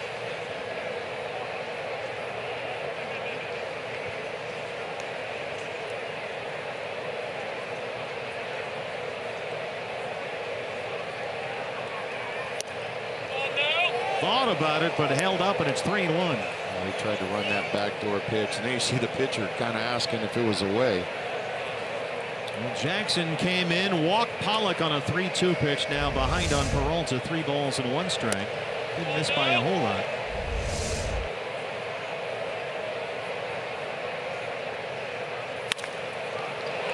In the air, left center. Kemp and Inciarte. It'll be Matt Kemp. That's the second out. Here comes Goldie. You gotta feel like once 44 starts coming up with these big hits in these big spots, everyone else will follow. It seems to start and end with Goldie. Yeah, and I think one thing that Goldie has done so well in his career is he gets that pitch up and away and he shoots it to right center field, and they've been pitching him away. All he needs is just one good swing out there. Shoot it out to right center. Drive in a couple. 0 for 3 so far tonight. Hits it in the air along the right field line, and it's drifting into foul ground and out of play. It almost looked like he was in between on that swing there, just a little tentative on it. Kind of a hanger.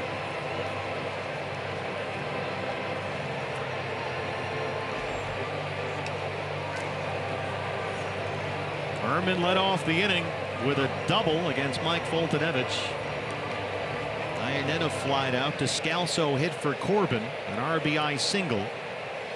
Jackson came on. He walked Pollock. He got Peralta to fly out. Now it's 0-1 to Goldie.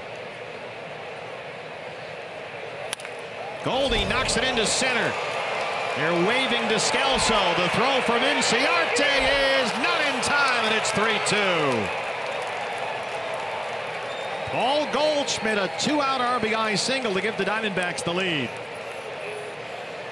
Nice job by Paul Goldschmidt, staying with that pitch, shooting it right back up the box.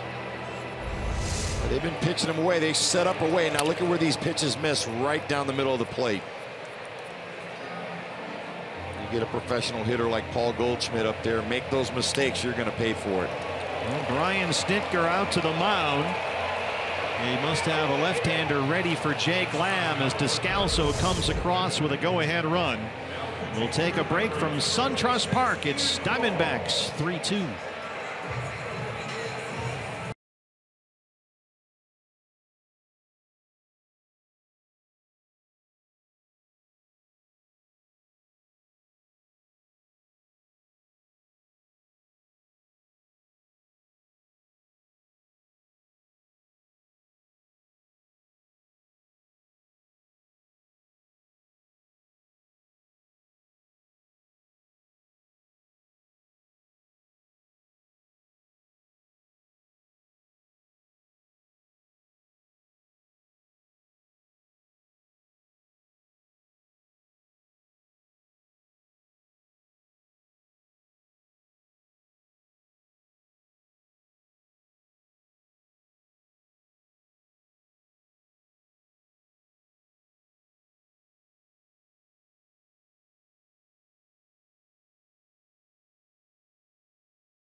Single has made it 3-2 Diamondbacks. Hey, season ticket holders, look out. Your season ticket renewal email is coming to your inbox next Friday, July 21st. D-backs season tickets come with a whole lot of benefits. Best seats at Chase Field for the lowest price. Here go the runners. It's a double steal. They run on the new pitcher, Ian Kroll, the left-hander, brought on to face Jake Lamb. Diamondbacks keep that foot on the gas pedal. Boy, nice job by the D-backs, just taking advantage of the situation. Got a fresh pitcher coming in the game. He's focused in on facing Jake Lamb. Jake squirts one to shortstop. Swanson backhands it, makes a nice throw, and what a play to hang on by Freddie Freeman and keep that foot on the bag. But a couple of big hits in the inning. He'll take a look at that one. Descalso tied it with his RBI single. And then with 2 outs, Goldie made it 3-2 with his 2-out RBI single. And he'll make sure that Freeman did indeed keep his foot on first base there. If they can get the call overturned, it's a run.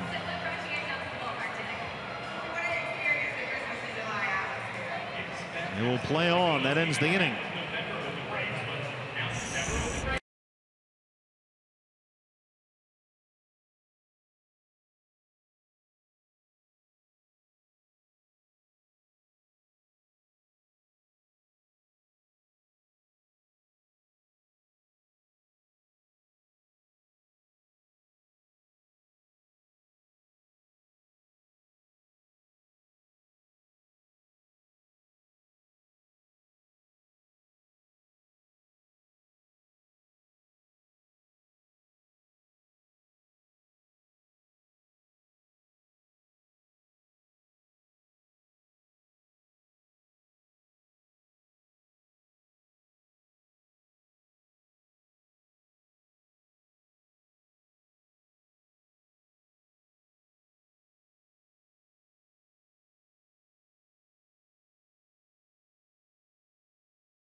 Big dude, but he kind of seems kind of quiet. Great player, great hitter. I think Goldie is a machine, you know, smashes baseballs. Silent assassin, and he's all business. What you see is what you get. You know, excellent teammate, good friend. Goldie, call him machine because he always straight. He doesn't smile. He does everything right, and he always trying to do everything perfect.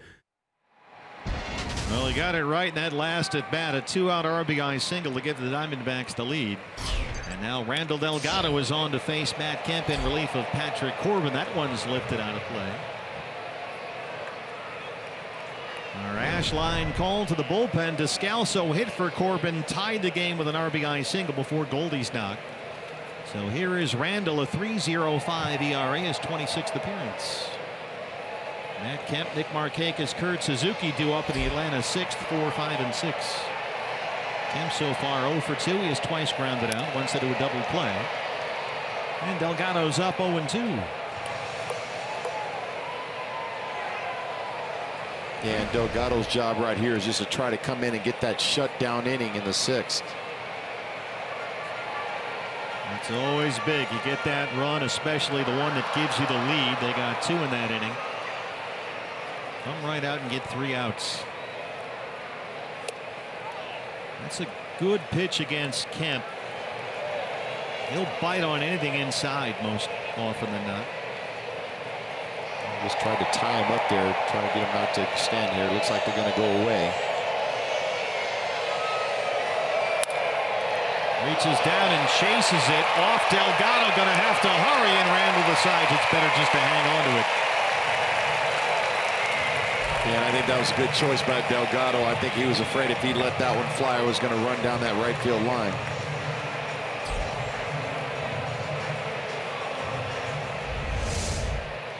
He got the pitch where he wanted it down. Matt Kemp just kind of slaps it out there. And Randall's problem was he got it with the glove and swatted it too far back toward home plate to go and get it.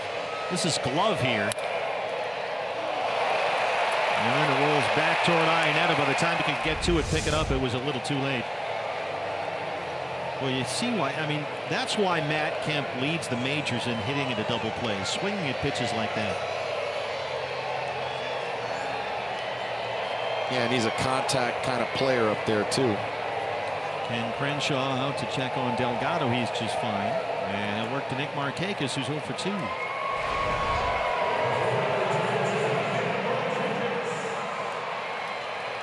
Dodgers are leading in Miami 6-0.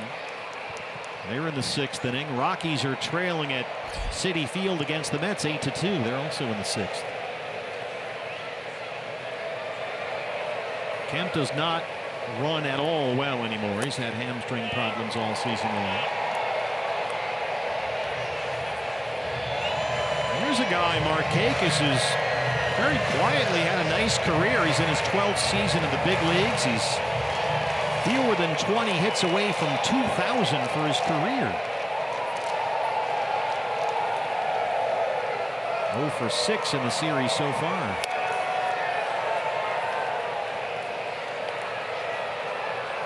He swung right through that fastball. Here's another native Georgian. Braves have accumulated a whole number of guys who are from the Atlanta area. Markakis grew up in Woodstock, Georgia. Chases that one. It's 1-2. You got Tyler Flowers, the catcher from Roswell, Georgia. Brandon Phillips from Stone Mountain. Dansby Swanson from right here in Marietta, and Markakis from Woodstock.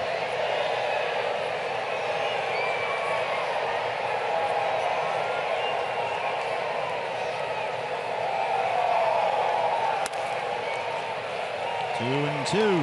Iannetta tried to get him to go upstairs again. That's what got Markakis out the last time, chasing a fastball up. Delgado's got that good changeup. He showed it to him earlier in the count. See if he's going to go to it once again, get him to try to roll over on something.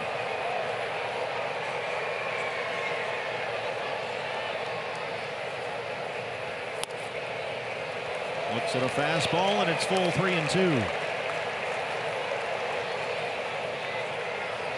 Kurt Suzuki, the catcher, is on deck.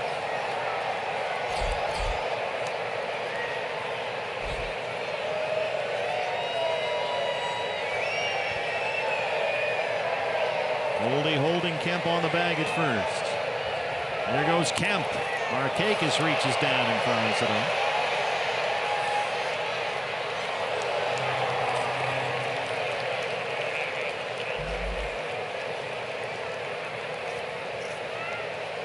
Markakis is Atlanta's leading RBI man. He's knocked in 46 runs this year.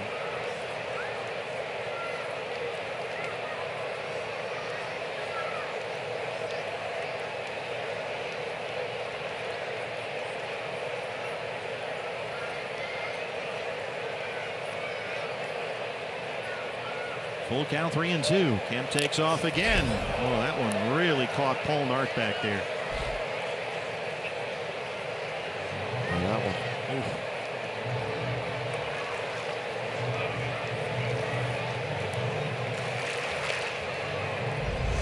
Here's a look at Matt Kemp off of the 3-2 pitch from first.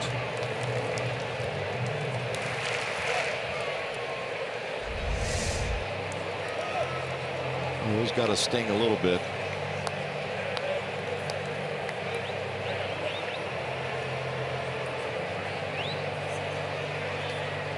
Well, I tell you, those umpires, when they sit back there behind that catch, you got to have a lot of trust in that guy holding that glove. There's nothing you can do about that foul tip. One more time on 3-2. He'll keep Kemp a step closer over there.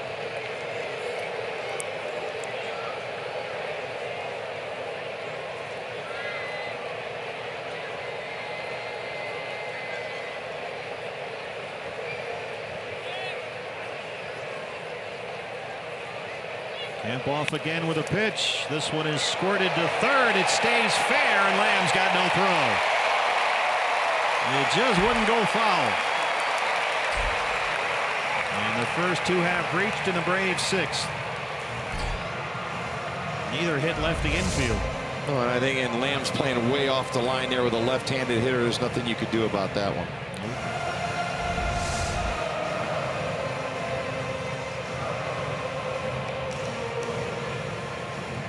So here's Delgado with a 1-run lead, 2 on, nobody out. And Kurt Suzuki, the catcher, steps in.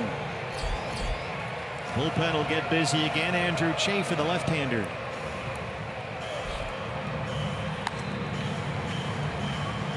Suzuki tonight is flied out twice. He's 0 for 2.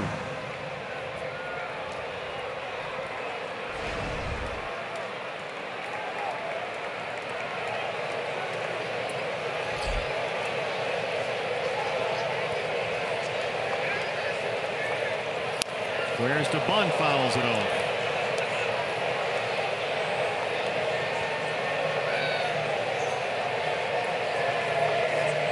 That was a weird type of bunt. He tried to just kind of stab at it there. Brought Goldie in from first.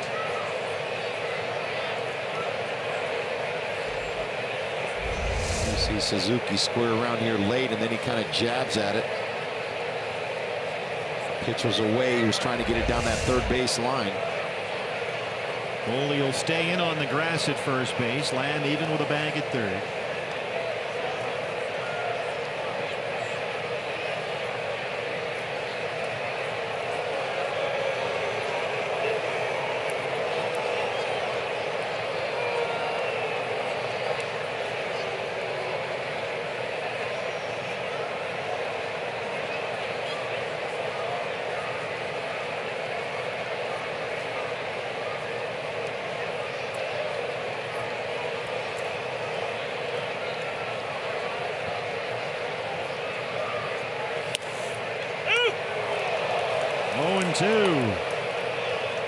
He took a good pitch there. Nice job by Delgado. Now Delgado's job right here is either get a strikeout, try to get him to roll over something here, try to turn that double play.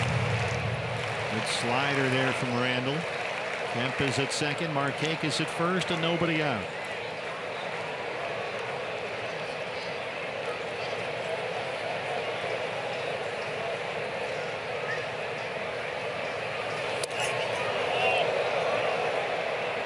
Hard change up in, and it's 1-2.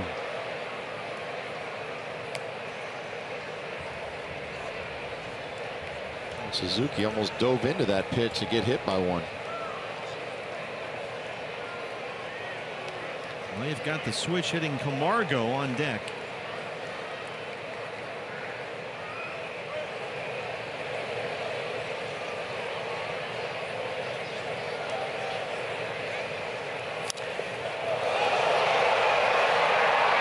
Looking for a fastball and jumped on it. Fouled up into the fourth deck here in this new ballpark.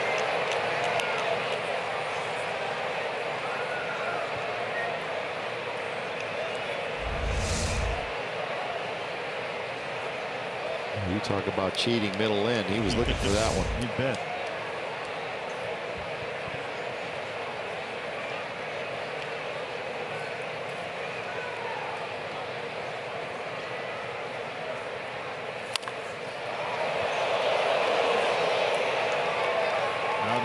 Changeup, and it's still 1-2. Randall's thrown 17 pitches in the inning. He's yet to record an out.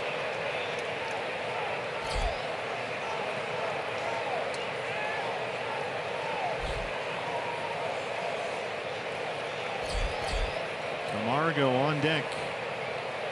He doubled in the second.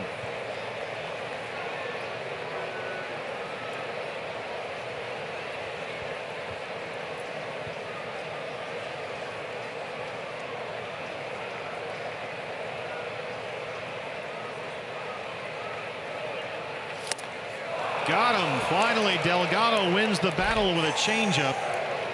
That's the first out here in the bottom of the 6th. Oh, nice job by Delgado. Good pitch selection, location there. You see Iannetta gave him about 3 different signs. Shook everything off to get to that changeup, and he puts it in the right location, down and away. That has always been his best pitch. Well, here's a guy that's really had a hot bat lately. Now he'll bat from the left-hand side, the switch hitter, Johan Camargo, 23-year-old rookie. He has doubled and struck out 1 for 2. 12 hits in his last 21 at-bats.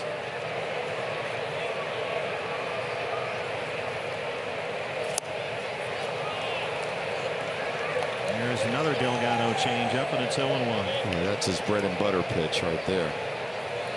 Camargo, since the middle of last month, is hitting almost 370.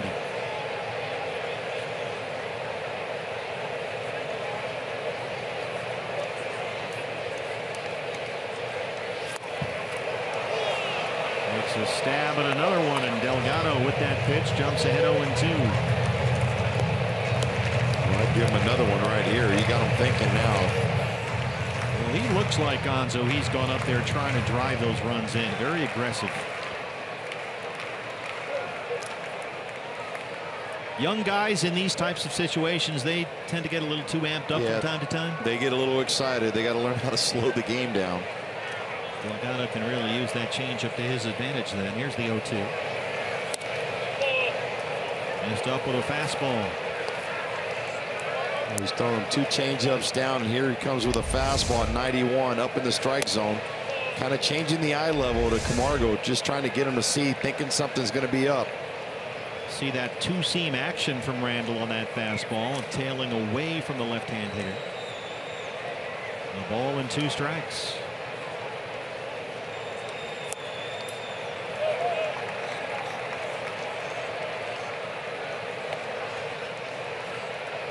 Nice job by Iannetta just to stay with that changeup, just kind of faded away.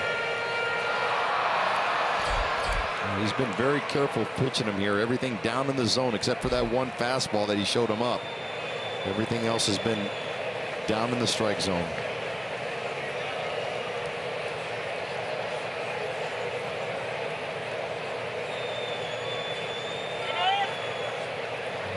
I think he wanted to go with that changeup one more time. He's been throwing it harder and harder over the course of this at bat. We've seen it anywhere from 82 to 87. Kemp is the runner at second. Markakis at first. Here's the 2-2. Spits on that one. That was the changeup Delgado wanted to throw, but the count is full 3-2. Well, nice job by staying off of it with a young kid up there. He chased it twice earlier in the at-bat.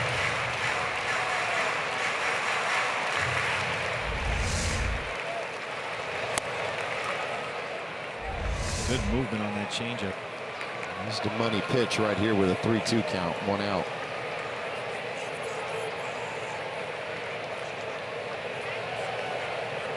Runners hold. Camargo hits it pretty deep to center. A.J. Pollock backing up just shy of the track. Kemp will tag and head for third, and that's the 2nd out.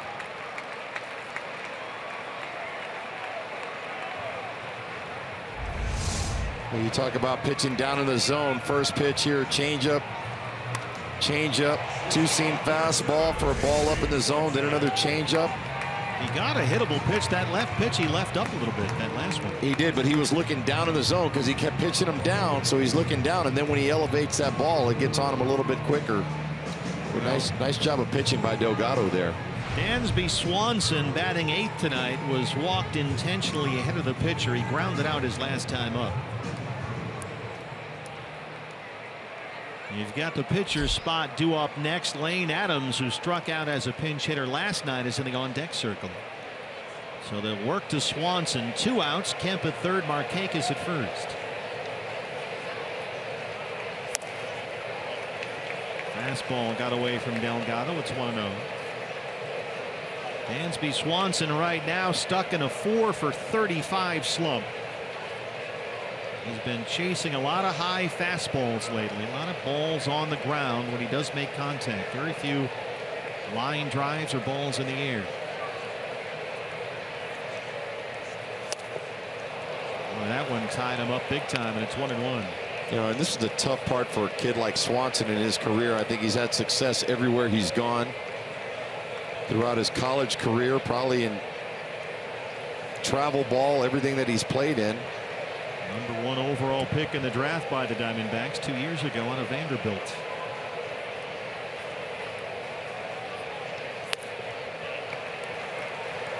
But Camargo, because he's been so effective, has cut into Swanson's playing time at shortstop, and Swanson has, we are told, struggled a little defensively, striking out a lot more often lately. So Brian Snitker has been a little more prone to sitting Dansby Swanson and putting Camargo at shortstop like he did last night. Well, there's no guarantees at this level unless you're making $100 million. Delgado having trouble. That slider missed, and he's behind 3-1 with Lane Adams in the on-deck circle.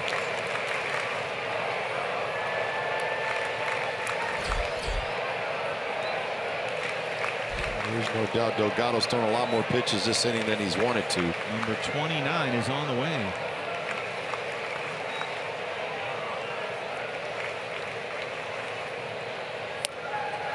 Hold on there, Dansby. That's a changeup for strike 2.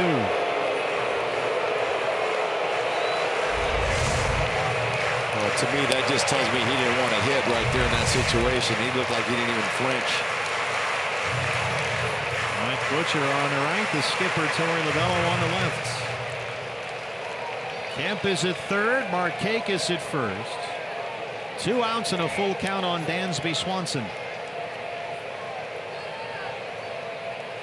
Markakis breaks for second. Swanson fouls that one back. You've got a former Brave on the mound and a former Diamondback at the plate. 30 pitches in the inning for Randall, 19 for strikes.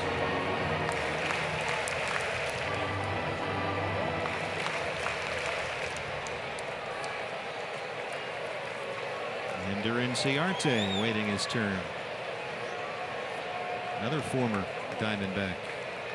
One more time on 3-2. There goes Markakis from first. And the changeup is up, so Swanson works the walk, and the bases are loaded with 2 outs. Well, that's a pretty good pitch there. I don't know where that one missed.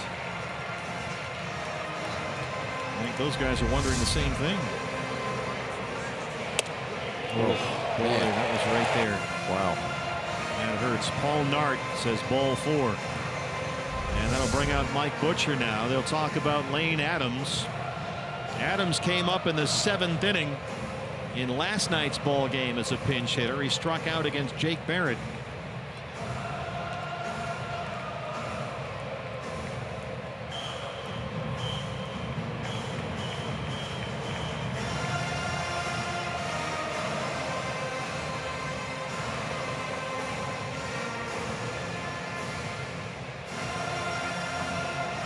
You're up against Lane Adams here, who is essentially a career minor leaguer. He's played 9 years in the minors, where he's a .269 hitter.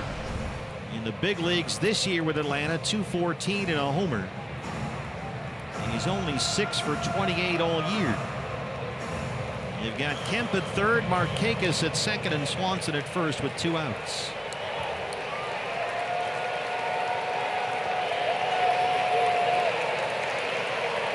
This is a big hitter right here for Delgado. He's got to get this guy.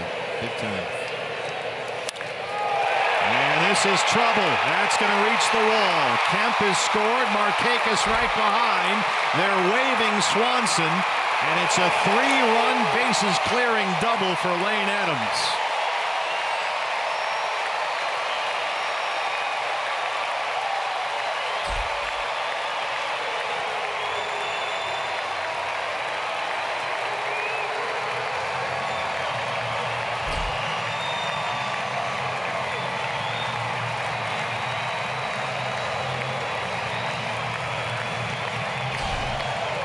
Just his 7th hit all season. And the Diamondbacks watch that 3-2 lead evaporate. That's it for Randall Delgado. They're down 5-3. Back from Atlanta after this.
Pinch hit doubled it has given Atlanta a 5-3 lead, but Gonzo, it looked like that Randall Delgado maybe should have been out of that inning on the previous at bat by Dansby Swanson, but Adams comes out aggressive and clears the bases. Well, he knows Delgado's got no place to put him. He's got to come right after him, and he got a good pitch to handle there for the first pitch, and he swings at it, gets it down the left field line. You're exactly right. That pitch to Swanson was 3-2. Upper part of the strike zone. It's amazing. One pitch can change the whole dimension of that inning, and it just did right there. It was a borderline strike, but it was a strike. Oh, there's no doubt. I mean, it wasn't an egregious miss or anything. And he just called one before, the 3-1. Yeah, that was up. Up the same location, just a little bit off the plate. I don't know if that was a makeup call there at the end, but nonetheless, that was one that hurt. Now Andrew Chafin has got to get him out of this inning, facing Ender Inciarte with Adams at second and 2 outs. Ender first pitch swinging, slow roller. Drury charges, bobbles, and Adams is going to come in and score. 6-3 Atlanta. Ouch. Lane Adams coming around third hard, saw Drury aggressive, bobble the ball. It was a slow roller to second, and he scored easily. Well, that's a tough play for Drury. You know you got a fast runner, and Inciarte coming in. He tries to make that running play coming in. Couldn't find the handle on it. And Adams just never stopped. He took the little pause hesitation there. Once he saw him with the bobble, he comes around from third to score. Now it's a 3-run deficit. A 4-run Atlanta 6th. And it's Brandon Phillips, who's a triple shy of the cycle. He's 3 for 3. Ender's going to be credited with an infield hit there.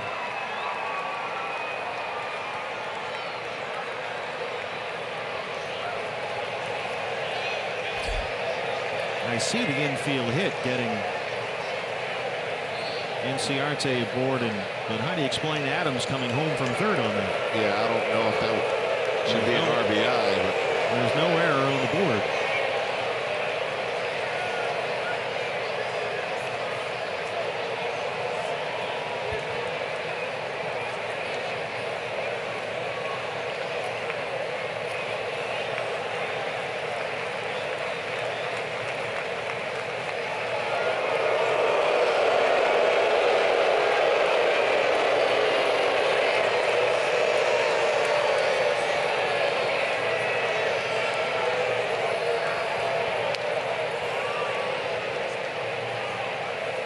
Diamondbacks with 2 in the top half of this inning. The Braves have answered with 4 in the home half.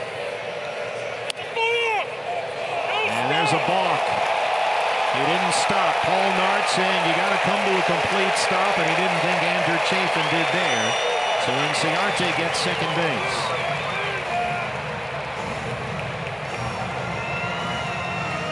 You could hear him yell, "No stop." Well, it looked like a pretty good pause to me. I don't know. Well, you got to see it at full speed, I think.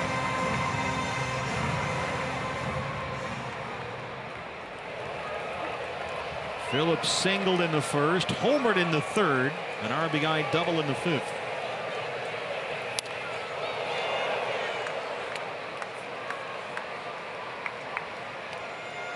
Braves have now out-hit the Diamondbacks 10-9. D-backs have stranded 10 base runners tonight.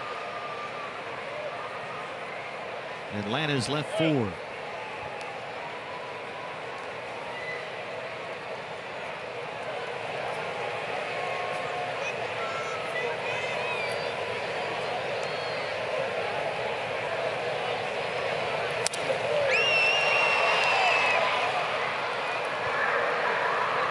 Brandon Phillips does not have the triple this year.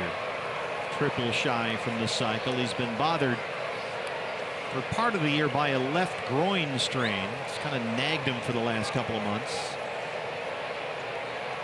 It's gotten so bad, in fact, he's tried acupuncture for the first time ever. Says it's made a big difference. Wouldn't get near any needles before. 0-2.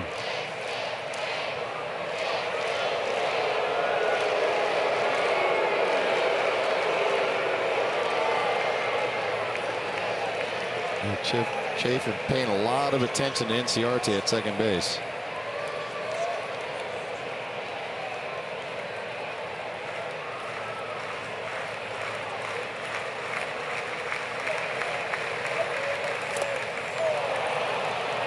And Phillips waits at that slider in the dirt. But the Braves get 4. Diamondbacks, who led 3-2, now trailing 6-3.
Sorry to say, the big story is the Dodgers. They're beating up on the Marlins again, and it's Cody Bellinger. He has hit for the cycle tonight for LA. The Dodgers in the 7th lead at Marlins Park 7-0. So Cody Bellinger, the rookie sensation, has hit for the cycle in Miami, and the Dodgers simply refuse to lose. The Rockies are trailing 8-3 in New York against the Mets. We start the 7th in Atlanta. Diamondbacks, who had a 3-2 lead, now trail at 6-3. And on for the Braves for the second night in a row, it's the right-hander Jose Ramirez. We saw him start the 8th inning last night. Fastball slider change guy. There you see his record 2-2, 16 holes, 2.65 ERA. See if the D-back can muster up some offense here. And the story once again has been relieving runners on base. Diamondbacks have stranded 10. They have 9 hits. Here's Chris Owings. CO had an RBI single in the first. He's 1 for 3 tonight.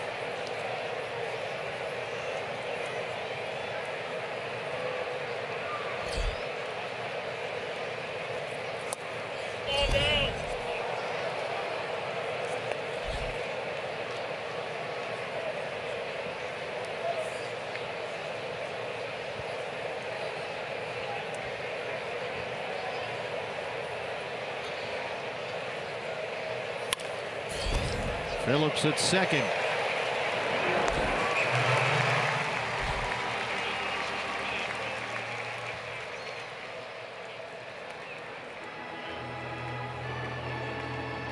Here's Brandon Drury. A single in the third. Brandon 1 for 3.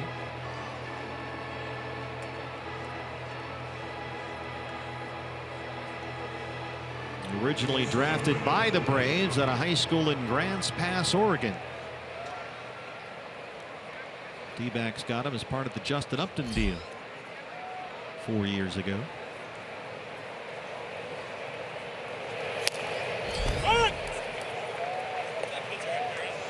Boy, Brandon's done that a lot tonight. This is his 4th at bat. He's taken 3 pretty good pitches, swung at 1, but and again he's behind in counts early. I think his timing's off. You see his little leg kick that he's got. By the time he gets it down, he's got to rush to get it through. Well, he had a lot of success last month when he opened up that stance a little bit. He was more closed to start the year, but over the last month or so, you see that front foot a little more toward third. So he has done some tweaking up there, working with Dave Magadan. Tim Laker fights that one off. Freeman is there, though. Spins up, gets up, steps up on the bag, and that's 2 outs. Well, that was kind of an excuse me swing. That ball was inside. Like he was trying to just cut it off. There's Freddie Freeman at first base making a nice play there.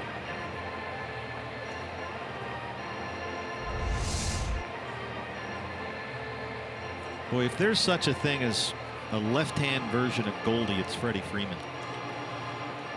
I mean, these two guys very similar, really good defenders, similar type hitters, both leaders on their teams. Chris Herman doubled and scored in the 6th. If you look around the National League, there's some pretty good first basemen. Oh yeah, no question. It's a tough draw every year to try to get these guys to the All-Star game, so it's a pretty impressive what Goldie does year in and year out to make that All-Star selection. He just went to his 5th consecutive All-Star game, Paul Goldschmidt.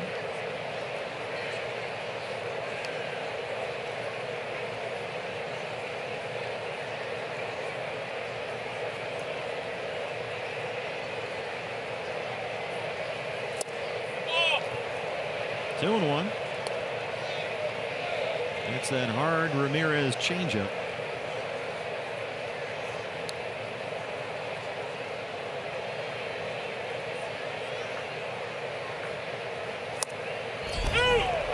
Wanted that fastball down and away. It leaked back toward the hitter, but caught the bottom of the zone, and it's 2-2. Well, not too often you're going to get that pitch call when the catcher has to move his mitt that far.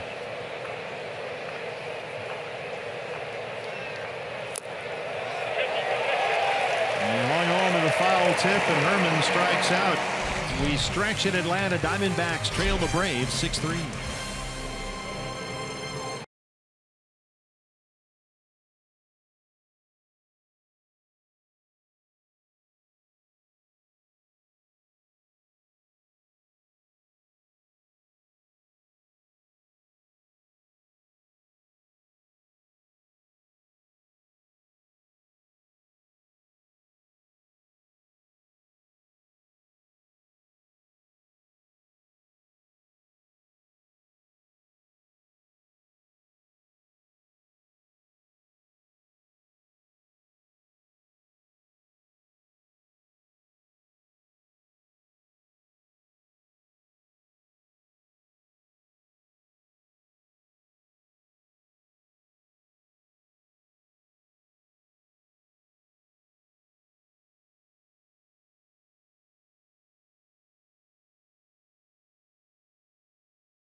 Robbie Ray strikeout counter bobblehead. Diamondbacks and the Nationals. It's courtesy of Sprint. And bring the kids next weekend. You can get 2 free kids tickets with each adult ticket for that series. More information, dbacks.com/kids. The Robbie Ray strikeout counter bobblehead coming up next Saturday at Chase Field. Robbie will start our series opener Tuesday against the Reds at Good American Ballpark in Cincinnati. After that, it'll be Zach Greinke and Taijuan Walker. There's Taijuan on the right there. Who looked pretty good last night. 6 innings, gave up just 2 runs.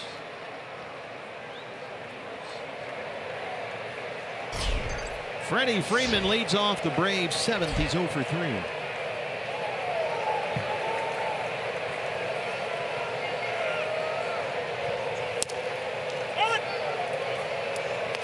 Do you have a garage full of Gonzo bobbleheads? No, I do not. I used them as door stoppers for a while, and then they yeah, probably hand them out at parties and stuff. Yeah. Tried to give them away at Halloween, and the kids go, "Oh, Gonzo's giving away the bobbleheads again." Again, I'd rather have a Snickers. I'll tell you what, the D-backs are drawing good on the road. 41,627 here tonight. That's pretty much capacity in this ballpark. Biggest crowd here this season, I believe. The biggest crowd in the ballpark history. Then Freeman not happy at all with that strike call from Paul Nard. And it's 1-2. Oh, really upset. You don't usually see Freddie Freeman get that demonstrative down there.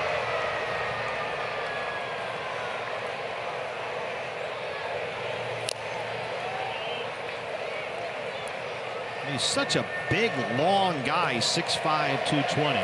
Feels like he can get to just about anything.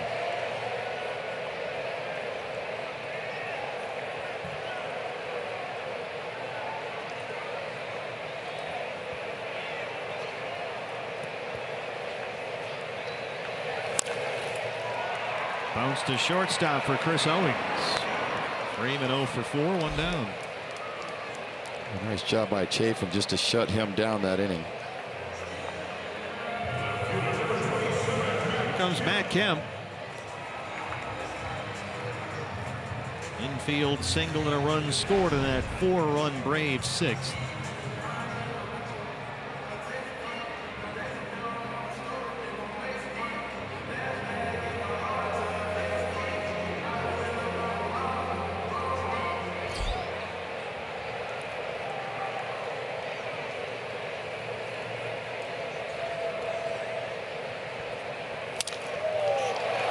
Sends one the other way. It drops in fair down the right field line. A 1-out single. He's 2 for 4.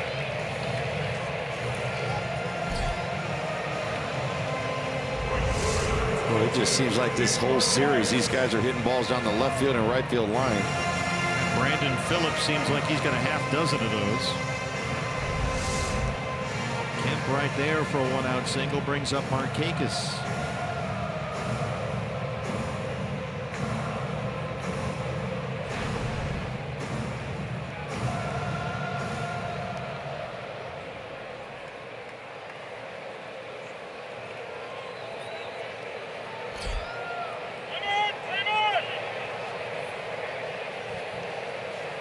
Dodgers still leading in Miami at 7-1 LA. Rockies are trailing at the Mets 8-3. D-backs now in danger of dropping 9.5 back in the NL West.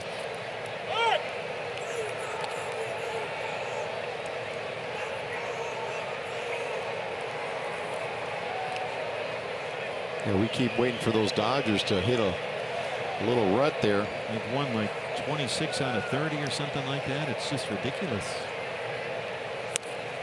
Well, what a difference Cody Bellinger has made for that team. The Hamilton High graduate from Arizona. 4th round pick a couple of years ago.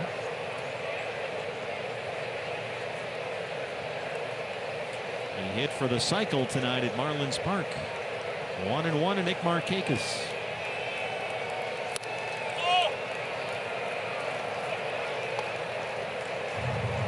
He took enough batting practice there. He got to play in the home run derby, and he's been there all week. And his dad Clay As his pitcher in that event, works at a firefighter in the Valley. Former Yankee great. He was on that team that played against you in 01.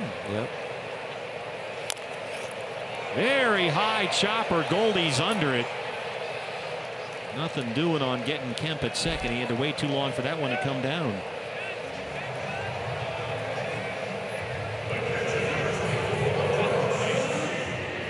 Here's the catcher, Kurt Suzuki. Goldie and Kemp joking back and forth. Kemp kind of looked over at him and said, "Really?"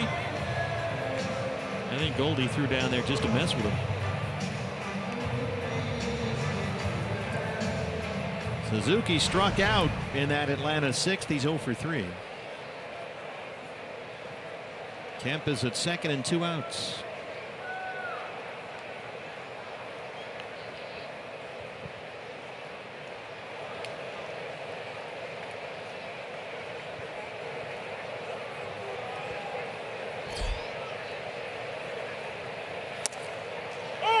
Suzuki's a guy who's been around a long time. His 11th year in the big leagues. Played the last 3 years in Minnesota. Before that, 7 seasons with Oakland, a couple of years in Washington, D.C. And now here in Atlanta on a 1-year deal.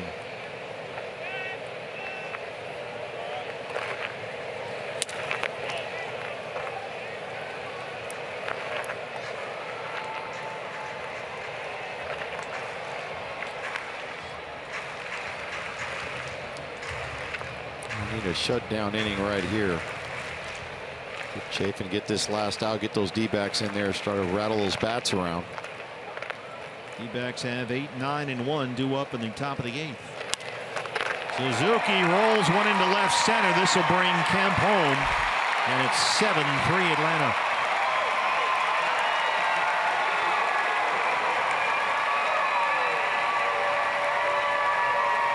I'll tell you, that one hurt right there. You keep them within 3 runs. There you see Suzuki getting a pitch outer half of the plate.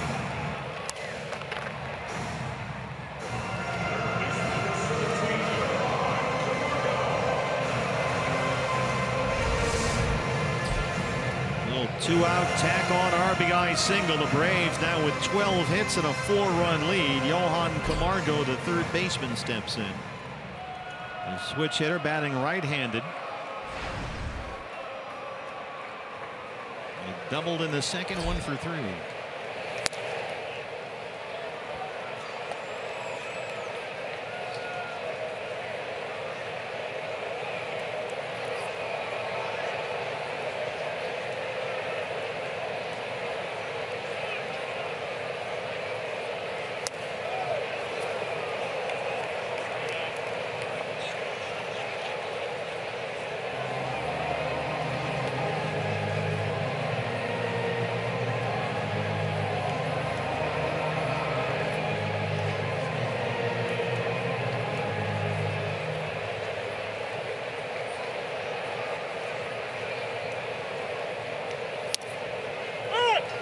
Two and one. Like, the more I see Camargo up there, I really like this kid. He looks like a pretty good little ball player for the Atlanta Braves. Switch hits. He can play shortstop, second, third. 2-2 now. 23-year-old rookie from Panama. He played all of last year at AA Mississippi, hit about 270 there. And was hitting .311 in just over 30 games this year at AAA Gwinnett. And the way he's hitting, not only is he not going back to AAA's, a guy who's got to work his way into the starting lineup just about every night. Tonight he's in there at third. And if they do trade Brandon Phillips, you figure that this is the guy that'll move over to second base.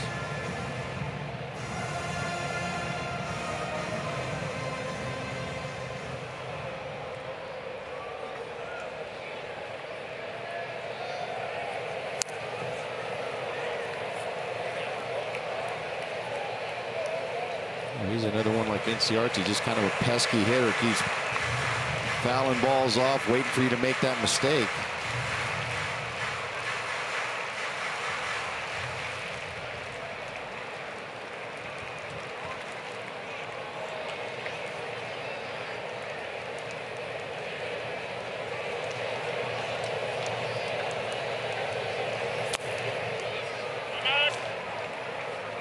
Camargo, when he's in the starting lineup this year, has hit about 350.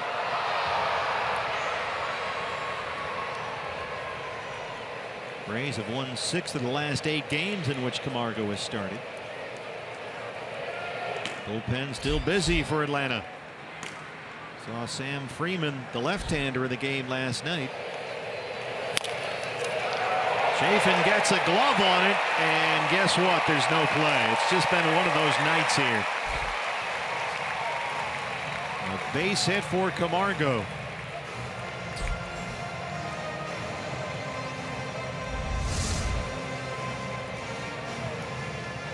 Boy, sometimes those pitchers just can't help themselves. They react to that ball. He should have just let it go.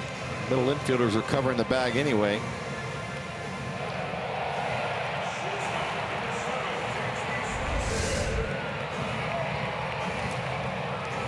So the hitter is Dansby Swanson, who walked and scored his last time up.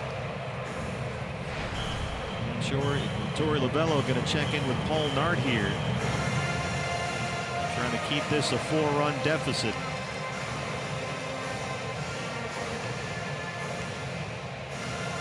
Braves have Morris and Freeman warming up in their bullpen. Matt Adams was out in the on-deck circle. Jorge De La Rosa on his way in. We'll take a break from SunTrust Park. D-backs down 7-3.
Got ugly for the Diamondbacks.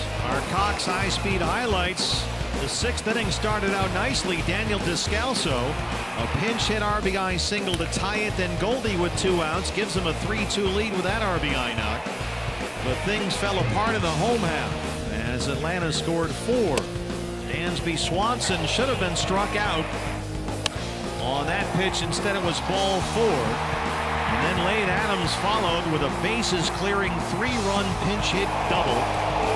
Ciarte added another run and a ball bobbled by Drury at second base. And now the Braves have tacked on another run here in the 7th. Jorge De La Rosa on to face Swanson with 2 on and 2 out. It's the Ashline call to the bullpen. Yeah, a couple changes for the D-backs. Now Marte in at shortstop, De La Rosa on the mound, and Owings has moved now to second base. Brandon Drury comes out, so Marte will bat 9th, pitcher spot now 6th for the Diamondbacks.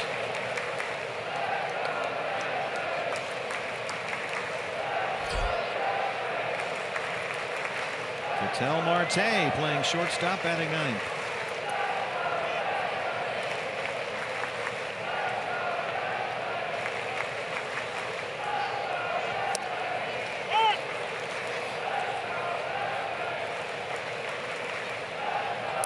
Dansby Swanson. Kurt Suzuki, the runner at second. Johan Camargo at first.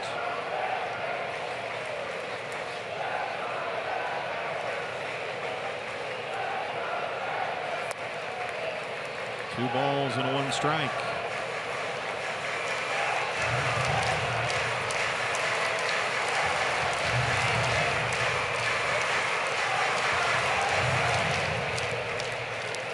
The crowd's gotten back into this game.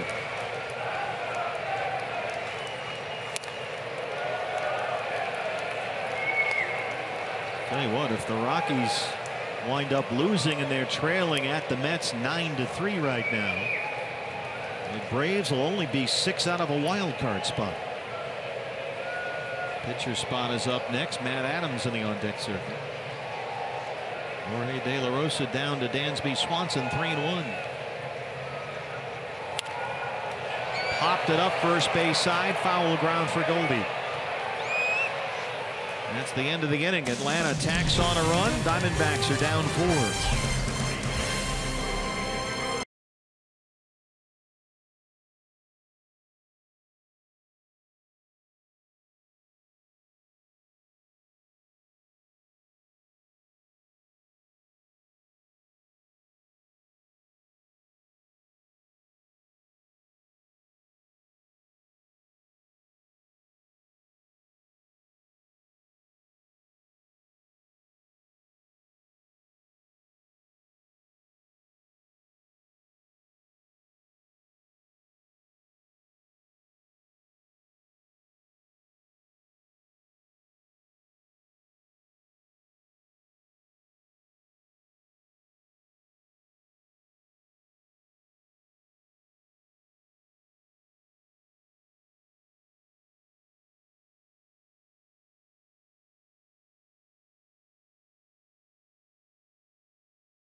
Gonzalez, Jody Jackson with you. Our Gila River game summary. Diamondbacks on Descalso's game-tying single and Goldie's go-ahead single in the 6th had a 3-2 lead, but Atlanta got 4 in the 6th, 1 more in the 7th. They lead at 7-3 now. And on to start the 8th inning for the Braves. We saw him last night. Gave up Goldie's home run. It's the left-hander Sam Freeman. Diamondbacks in the 8th inning will have Iannetta, Marte, and Pollock due up, 8, 9, and 1.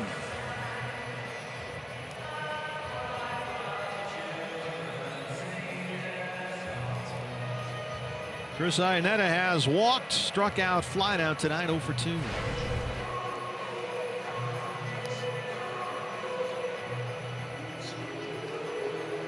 Well, the D-backs got to find a way to get a couple of these guys on to try to get the meat of the order back up there at the plate.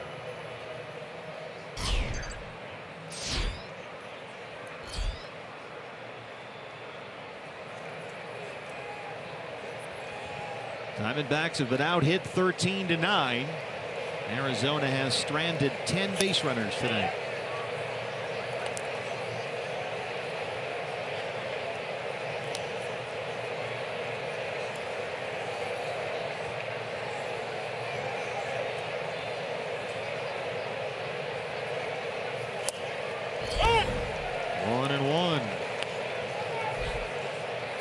Freeman last night threw 20 pitches and working that 7th inning.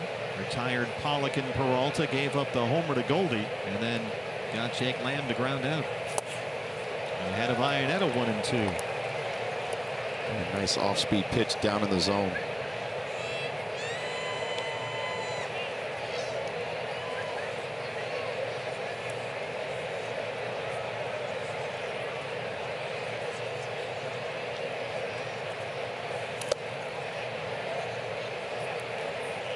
Freeman had made 5 consecutive scoreless appearances this month before blowing that lead in the 7th inning last night. Goldie's 2-out homer tied the game at 2. So he's been pretty dependable for Brian Snitker coming out of the bullpen. Ketel Marte will be next. Another good take by Chris Iannetta there. Lays off that split finger fastball, and it's full 3-2. Well, we've seen this offense score in a hurry when they have to. Just feel like sooner or later they're going to have that inning or that game where they just put up crazy numbers like they did earlier this year and bust out. Only thing is, it's about 2 weeks overdue. Yeah, it seems like you know, guys are just a tick off on every pitch, or fouling them off. Good pitches that they see, or either taking them. They're in between swings. There usually one or two guys goes through that throughout the season a couple times, but it just seems like everybody right now is just trying to feel for it. Well, that's a good enough start. A leadoff walk here in the 8th, and we'll get our first look tonight at Ketel Marte. Second walk tonight drawn by Chris Iannetta.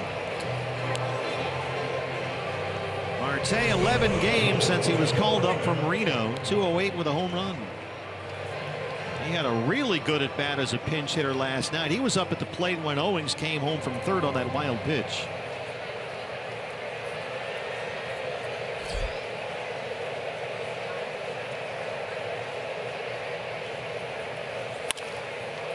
Through the wickets and into center. Ketel Marte a base hit. First two have reached in the D-backs 8th. When you're down 4, you need base runners. It's a good start. And Marte not wasting any time, being an aggressive guy, getting up to his first at bat. First good pitch he sees right down the middle. He takes a swing at it. Nice breaking ball there.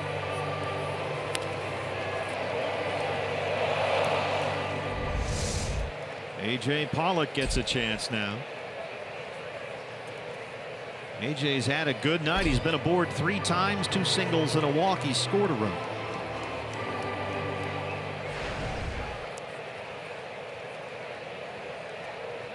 A.J.'s the guy right here. We need to get him going. See if he can drive in a couple runs.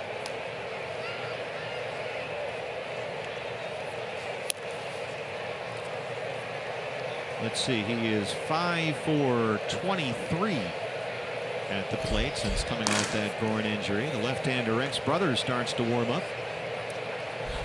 He pitched in the ball game last night.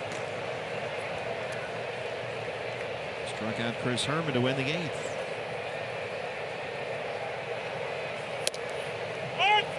Fastball's a strike, and it's 1-1 on Pollock, with Iannetta the runner at second and Marte at first.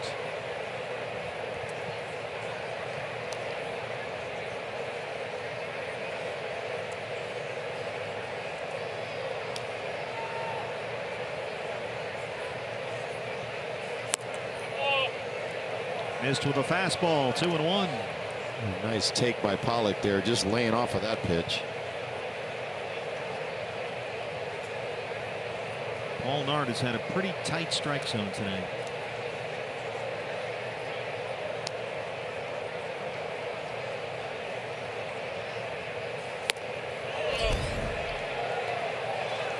Lays off the fastball, didn't go, says Ryan Blakeney. It's 3-1.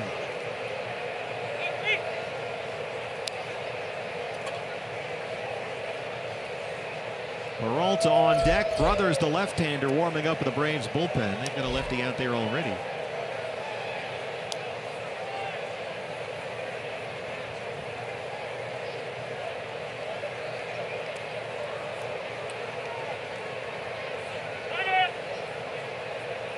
Kurt Suzuki wants to talk it over after all that.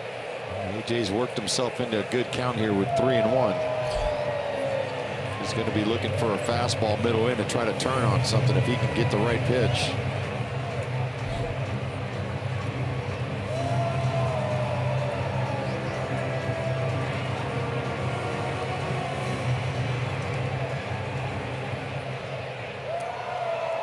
The ball does fly in this ballpark, but there's almost no wind here tonight. It's humid but very still. Here's the 3-1. AJ looks at a fastball, and the bases are loaded with nobody out. And the Diamondbacks, down 4, have the tying run at the plate in the 8th.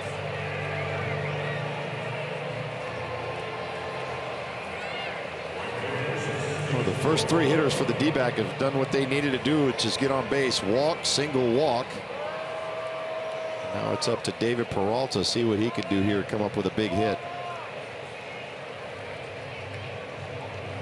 David is hitting .269 versus left-hand pitchers this year. That includes 2 home runs. Bases loaded and nobody out. Diamondbacks down 4. And here comes Brian Snitker. He's going to change lefties and go with Rex Brothers and pull Freeman, who has walked 2, given up a single, and will leave the bases full. So the Diamondbacks trying to come back here. Bases loaded, no outs. Back after this.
problem. 10 runners left on base tonight. They are down by 4, but here in the 8th inning have the bases full and no outs. Runners in scoring position, Gonzo. It's been a big issue lately. And tonight 4 for 13, but a chance to reverse that trend right here. Yeah, it can all change right here in these next couple hitters that are coming up for the D-backs. Rex Brothers on to face David Peralta. We saw Brothers get the final out of the 8th inning last night. He struck out Chris Herman, another left-hand batter. Peralta singled in the first. He walked in the 4th. 1 for 3. Bases full and no outs.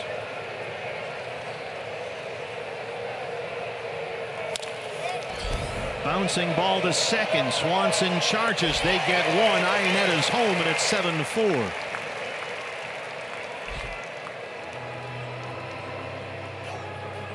All right, nonetheless, they get the run here. You'd like to see Peralta take a better swing at that, being the first pitch coming out with the bullpen with bases loaded, but the D-backs will take one in exchange for the out.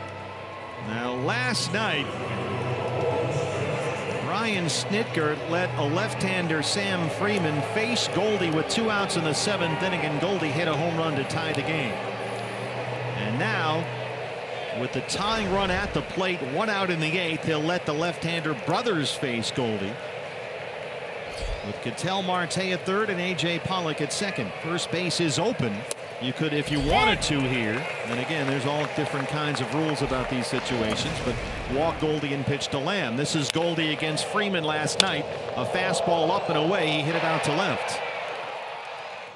I think they're going to pitch him careful, but they don't want to put the go-ahead run to the plate here.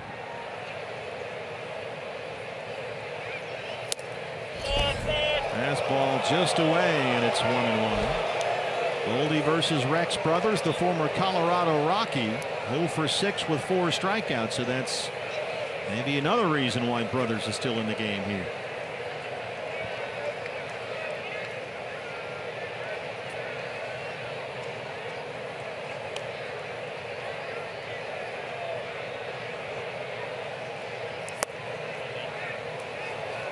Mays off a slider, and he's ahead 2-1. Goldie had a 2-out RBI single in the 6th, but at the time gave the Diamondbacks the lead.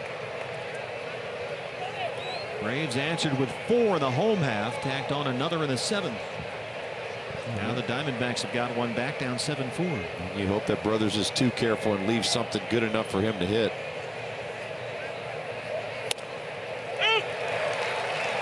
Another slider, and it's 2-2.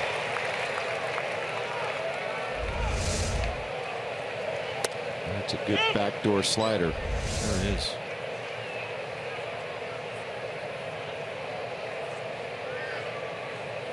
Marte at third, Pollock at second.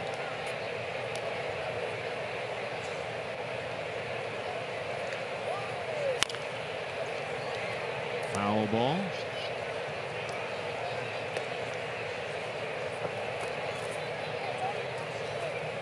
Goldie's RBI single in the 6th extended his hitting streak. He's now hit safely in 8 straight.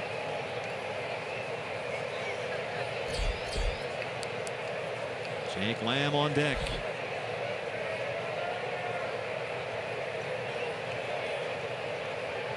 Lamb is the go-ahead run.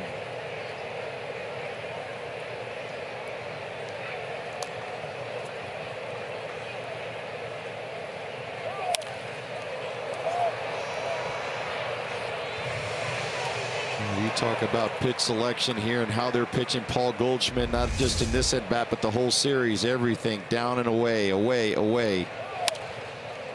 They do not want to get beat by this guy. Every team, they usually pick one guy out. Don't let this guy beat you. And Paul Goldschmidt is the marked man on the Arizona Diamondbacks. Well, Freeman got the pitch up and away last night. Goldie still hit it out to left. Here's the 2-2 from Rex Brothers. Away with a fastball. It's full 3-2. This is the 11th time in the ball game the Diamondbacks have worked the counts to 3-2. Had 5 in the 2nd inning alone. That was against Mike Foltynewicz. Brothers is the 6th Atlanta pitcher. Here's the 3-2 to Goldie. All right, Tapper back to the mound. And he goes over to first as Marte comes in from third to make it 7-5. Gonzo, that's tacos for you in place of Bob Brenly. Well, I don't have a sign to be waving around right now, so yeah, I'm not too sure. Brothers didn't really know how many outs there were. How many outs, because he, you know, more times than not, I think he would have gone to the plate there with 1 out. It was a high chopper, but when it came down to look like the play with the plate right in front of him, he still had time to make it here. Here you see the chopper right back at him. Plenty of time to go to the plate. Well, now they still have the tying run at the plate. Pollock at third, 2 outs for Lamb. Jake single in the 3rd. He's 1 for 4.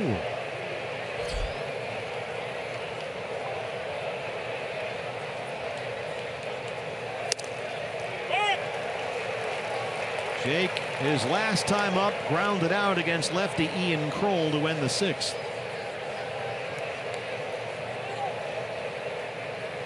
Jake can run into one. His last couple of home runs been off the lefties.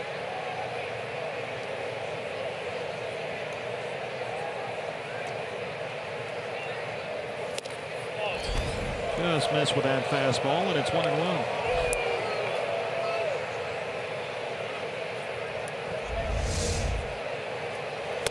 You see him setting up away. Paul Nard has not been giving anybody those pitches just off the plate like that all night long. He's been very consistent.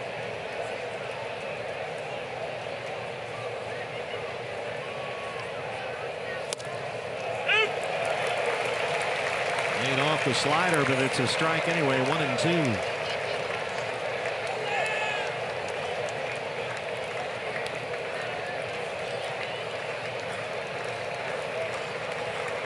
And for the most part, close and late in games, 7th, 8th, and 9th inning. Most of these pitchers, especially the heart of the order, they don't want to get beat in, so they're going to pitch most of these guys away.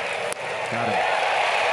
So Brothers strands Pollock at third, but the Diamondbacks get 2. Bottom 8, they trail it 7-5.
Back, they trail at 7-5 as we start the bottom of the 8th inning. What's next brought to you by CenturyLink. The series finale here tomorrow afternoon Atlanta time. It's breakfast with the Diamondbacks. Diamondbacks live pregame show comes your way at 10 a.m. for Zach Godley against the left-hander Jaime Garcia. And then it's off to Cincinnati after that game tomorrow. Off day on Monday. 3 against the Reds starting on Tuesday. Robbie Ray, Zach Greinke, Taijuan Walker set to pitch that series in Cincinnati. Jorge De La Rosa back out there. Jace Peterson will hit for the pitcher to lead off the Atlanta 8th.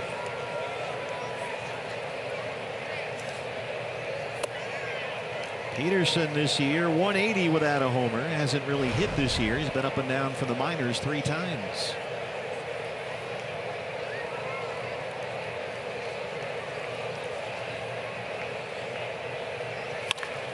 Peterson sends one deep right field, headed for the chop house, and it's upper deck. Jace Peterson, that's his first, and it's 8-5. We have been told that the ball flies out to right in this brand new ballpark, and that one sailed out of here. Well, he got a pitch up in the zone and just got backspin on it. That ball just took off.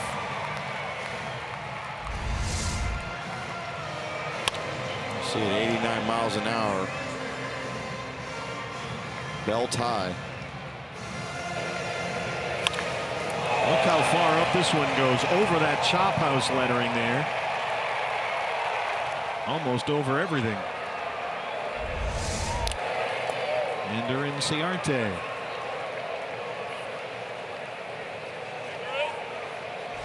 A tough break right there for the D-backs. Score a couple runs. Trying to get back into this game. Then pinch hitter comes up and hits a homer. Atlanta now with 8 runs on 14 hits.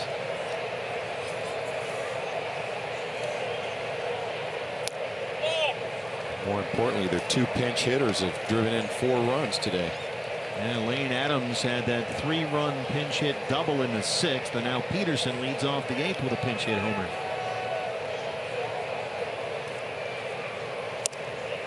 Inciarte up there with a 3-hit night.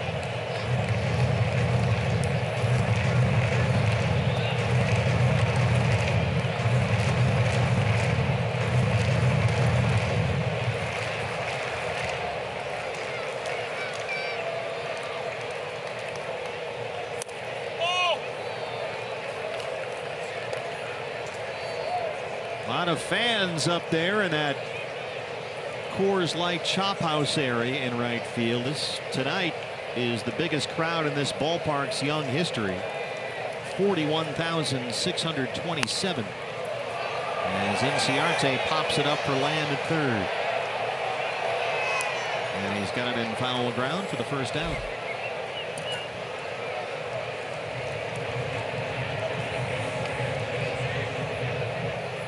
Brandon Phillips, 3 hits. He's 3 for 4, a triple shy of the cycle so far. He homered in the 3rd off Patrick Corbin.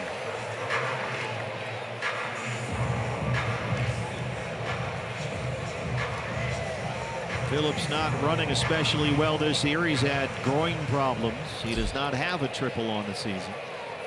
There has been a cycle in the major leagues tonight. The rookie Cody Bellinger for the Dodgers in Miami hit for the cycle. LA leads that game 7-1.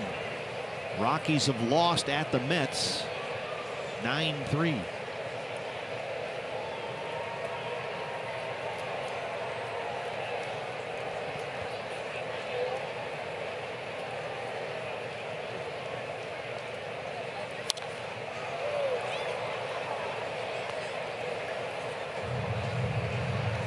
Phillips seems to be wanting to use that right side of the infield quite a bit now late in his career.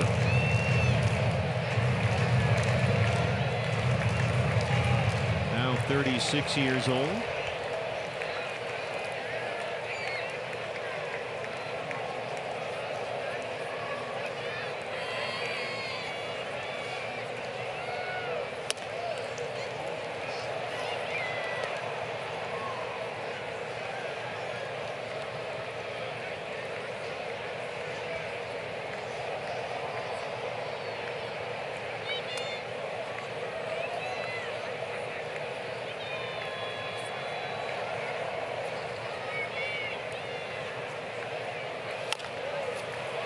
In the hole, Lamb in front of Ketel Marte.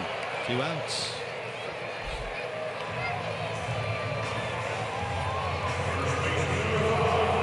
Another look tonight at Freddie Freeman. Well, the Braves with all this offense here. 8 runs, 14 hits. Freeman is 0 for 4 with a couple of strikeouts.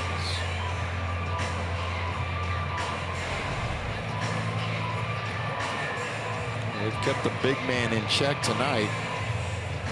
Fortunately, the pinch hitters are the guys that they couldn't hold down. Atlanta with 4 RBIs out of the 9 spot in the order tonight.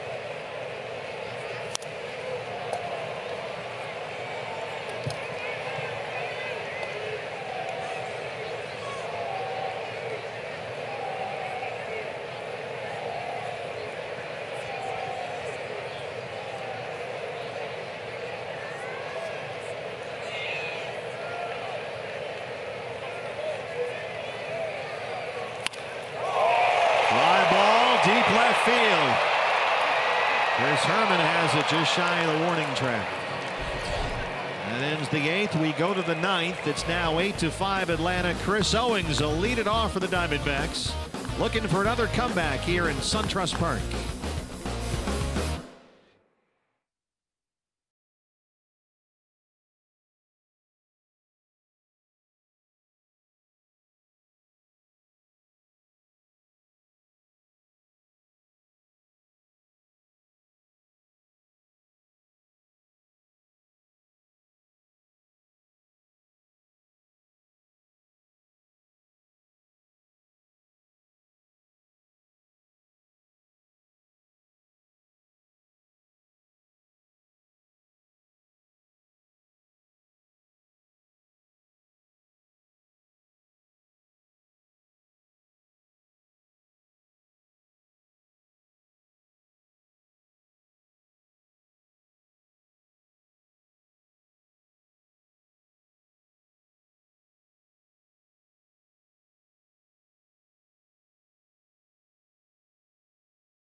Eight to 5 here in Atlanta. Our Chaz Roberts air conditioning and plumbing cool play of the game. CO an RBI single with 2 outs in the first. The Diamondbacks struck first in the ball game. For Chris Owings, that was RBI number 50 on the season, a new career high. And on to close this one out for Atlanta, it's the veteran Jim Johnson, who worked the 9th inning, a 1-2-3 ninth last night, his 20th save of the year, but he has blown 7 saves this season. You've got Owings, who will lead it off. Pitcher spot after that with Gregor Blanco in the on-deck circle, and then Chris Herman due up. Well, last chance for the D-backs here to try to get something going. Diamondbacks have 10 hits. They've left 11 runners on base.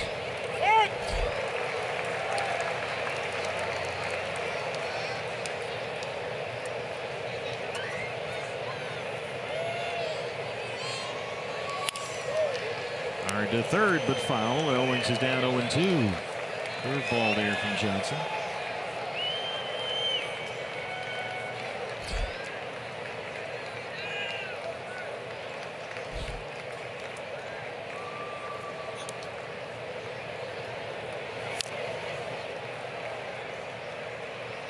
Nice job by Owings there to fight that one off. That ball just ran right under his hands. 0-2 pitch. The other 2 NL West contenders are both finals. Rockies lost at the Mets. Dodgers winners in Miami. Blanco will hit for the pitcher. Third base,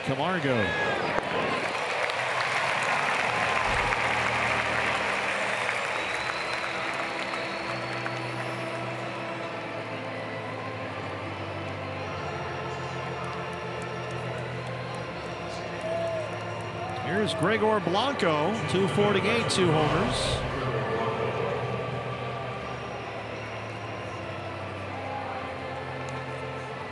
Blanco was the left fielder on that ball that was hit last night, on which Brandon Phillips scored despite tripping around third base. And Blanco threw it softly in a second. Dave McKay said that would be addressed. But there was no way for Gregor to anticipate that Phillips was suddenly going to trip coming around the bag.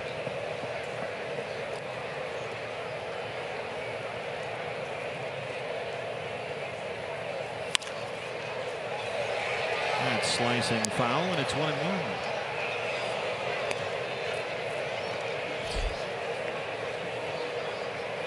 Back with you tomorrow. Series finale. Diamondbacks live pregame show at 10 a.m. It's Breakfast with the Diamondbacks. Zach Godley against the left-hander Jaime Garcia.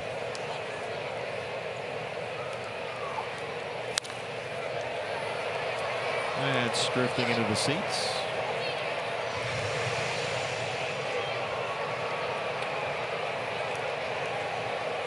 It'll be interesting tomorrow with a day game to see which guys, if he's going to give them a day off, a couple guys, or if he's still going to run the same lineup out here, try to shake it up a little bit. Try to muster something up. Descalzo's been hot, so. Well, considering it's Garcia, I'm going to guess that David Peralta sits. Maybe we see Owings in right, Marte at shortstop. As Blanco strikes out, 2 down.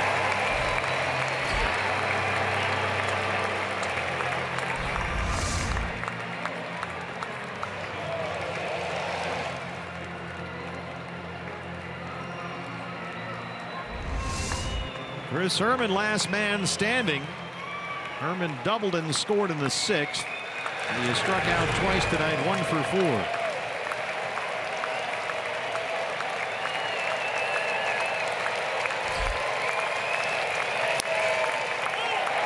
Goldie Jackson standing by. Diamondback Live postgame show follows our ball game.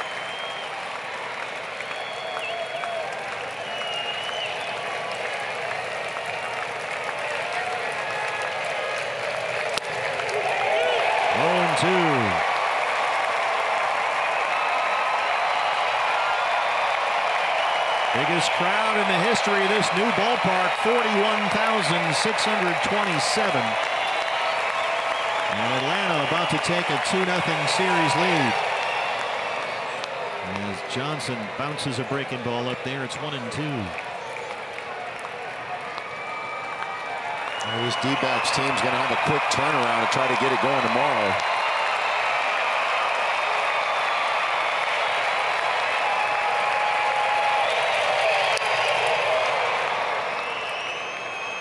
Tonight, 5 runs on 10 hits.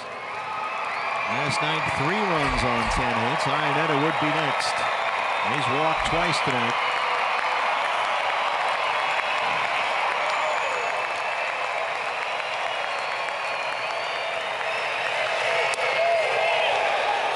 Just missed away with that curveball, and Herminator's back even 2-2. Nice take by Herman. At least you got to try to muster up a good at-bat here. Yeah, that was a tough take with 2 strikes. Johnson's got it. And that'll do it. Atlanta wins the series. They take game 2, 8-5.